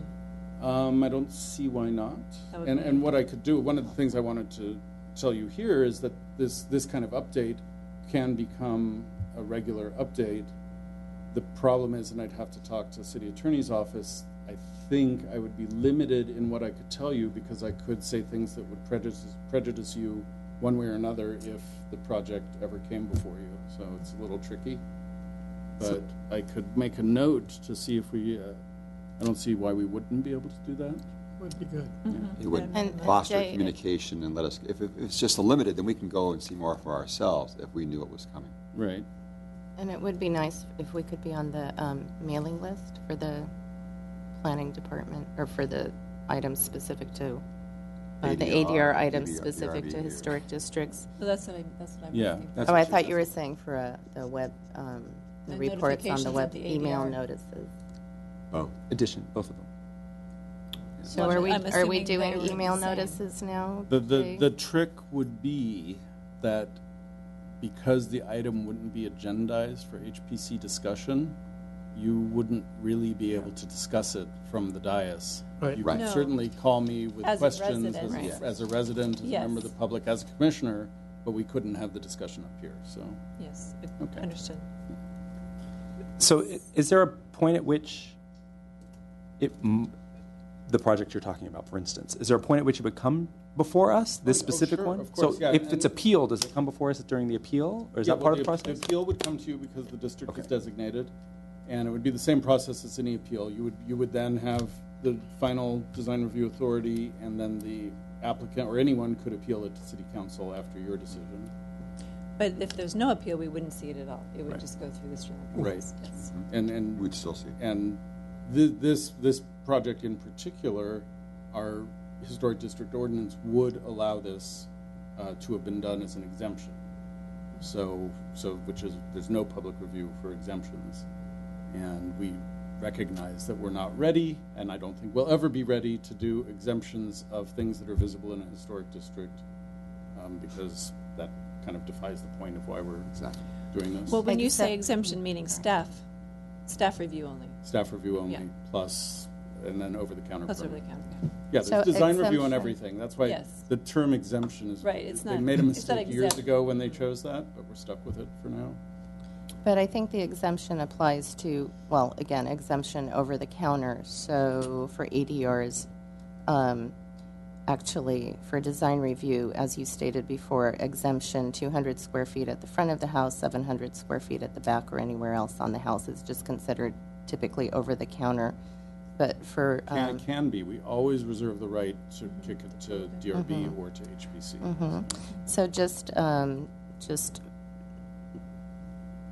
just for my colleagues' benefit, the ADR process overall does not have any parameters. So we would look to staff to make the appropriate decisions or decide when they would want to when something should be brought to the HPC. But outside of that, there are no parameters in terms of it could be a 1,500 square foot addition under ADR, but it wouldn't have to come to the HPC. That's true. So- But bear in mind that in a historic district, anything that can't be seen from the street doesn't come to you as a matter of course. So the issue with the current property is it's a corner lot, and that's probably where we're going to find most of our issues like this. In our district so far, most of the rear yards are completely invisible from the street, but we have plenty of situations where you have through lots or strange quirks where you can see toward the rear. Right. Okay, any other comments or questions on that? Okay. Thank you. Then I would like to move to adjourn the meeting at 8 o'clock. In honor of Warren Boehm. Warren Boehm. Thank you. How do you spell Great Warren's- man, I know It Warren. was a, yeah. How do you That's a spell Warren's Columbus. last name? I want to make sure I get it right. Boehm. Yeah. Here? No, Oh, no. that's the other one. Right? Yes. Okay, Yeah. we're adjourned.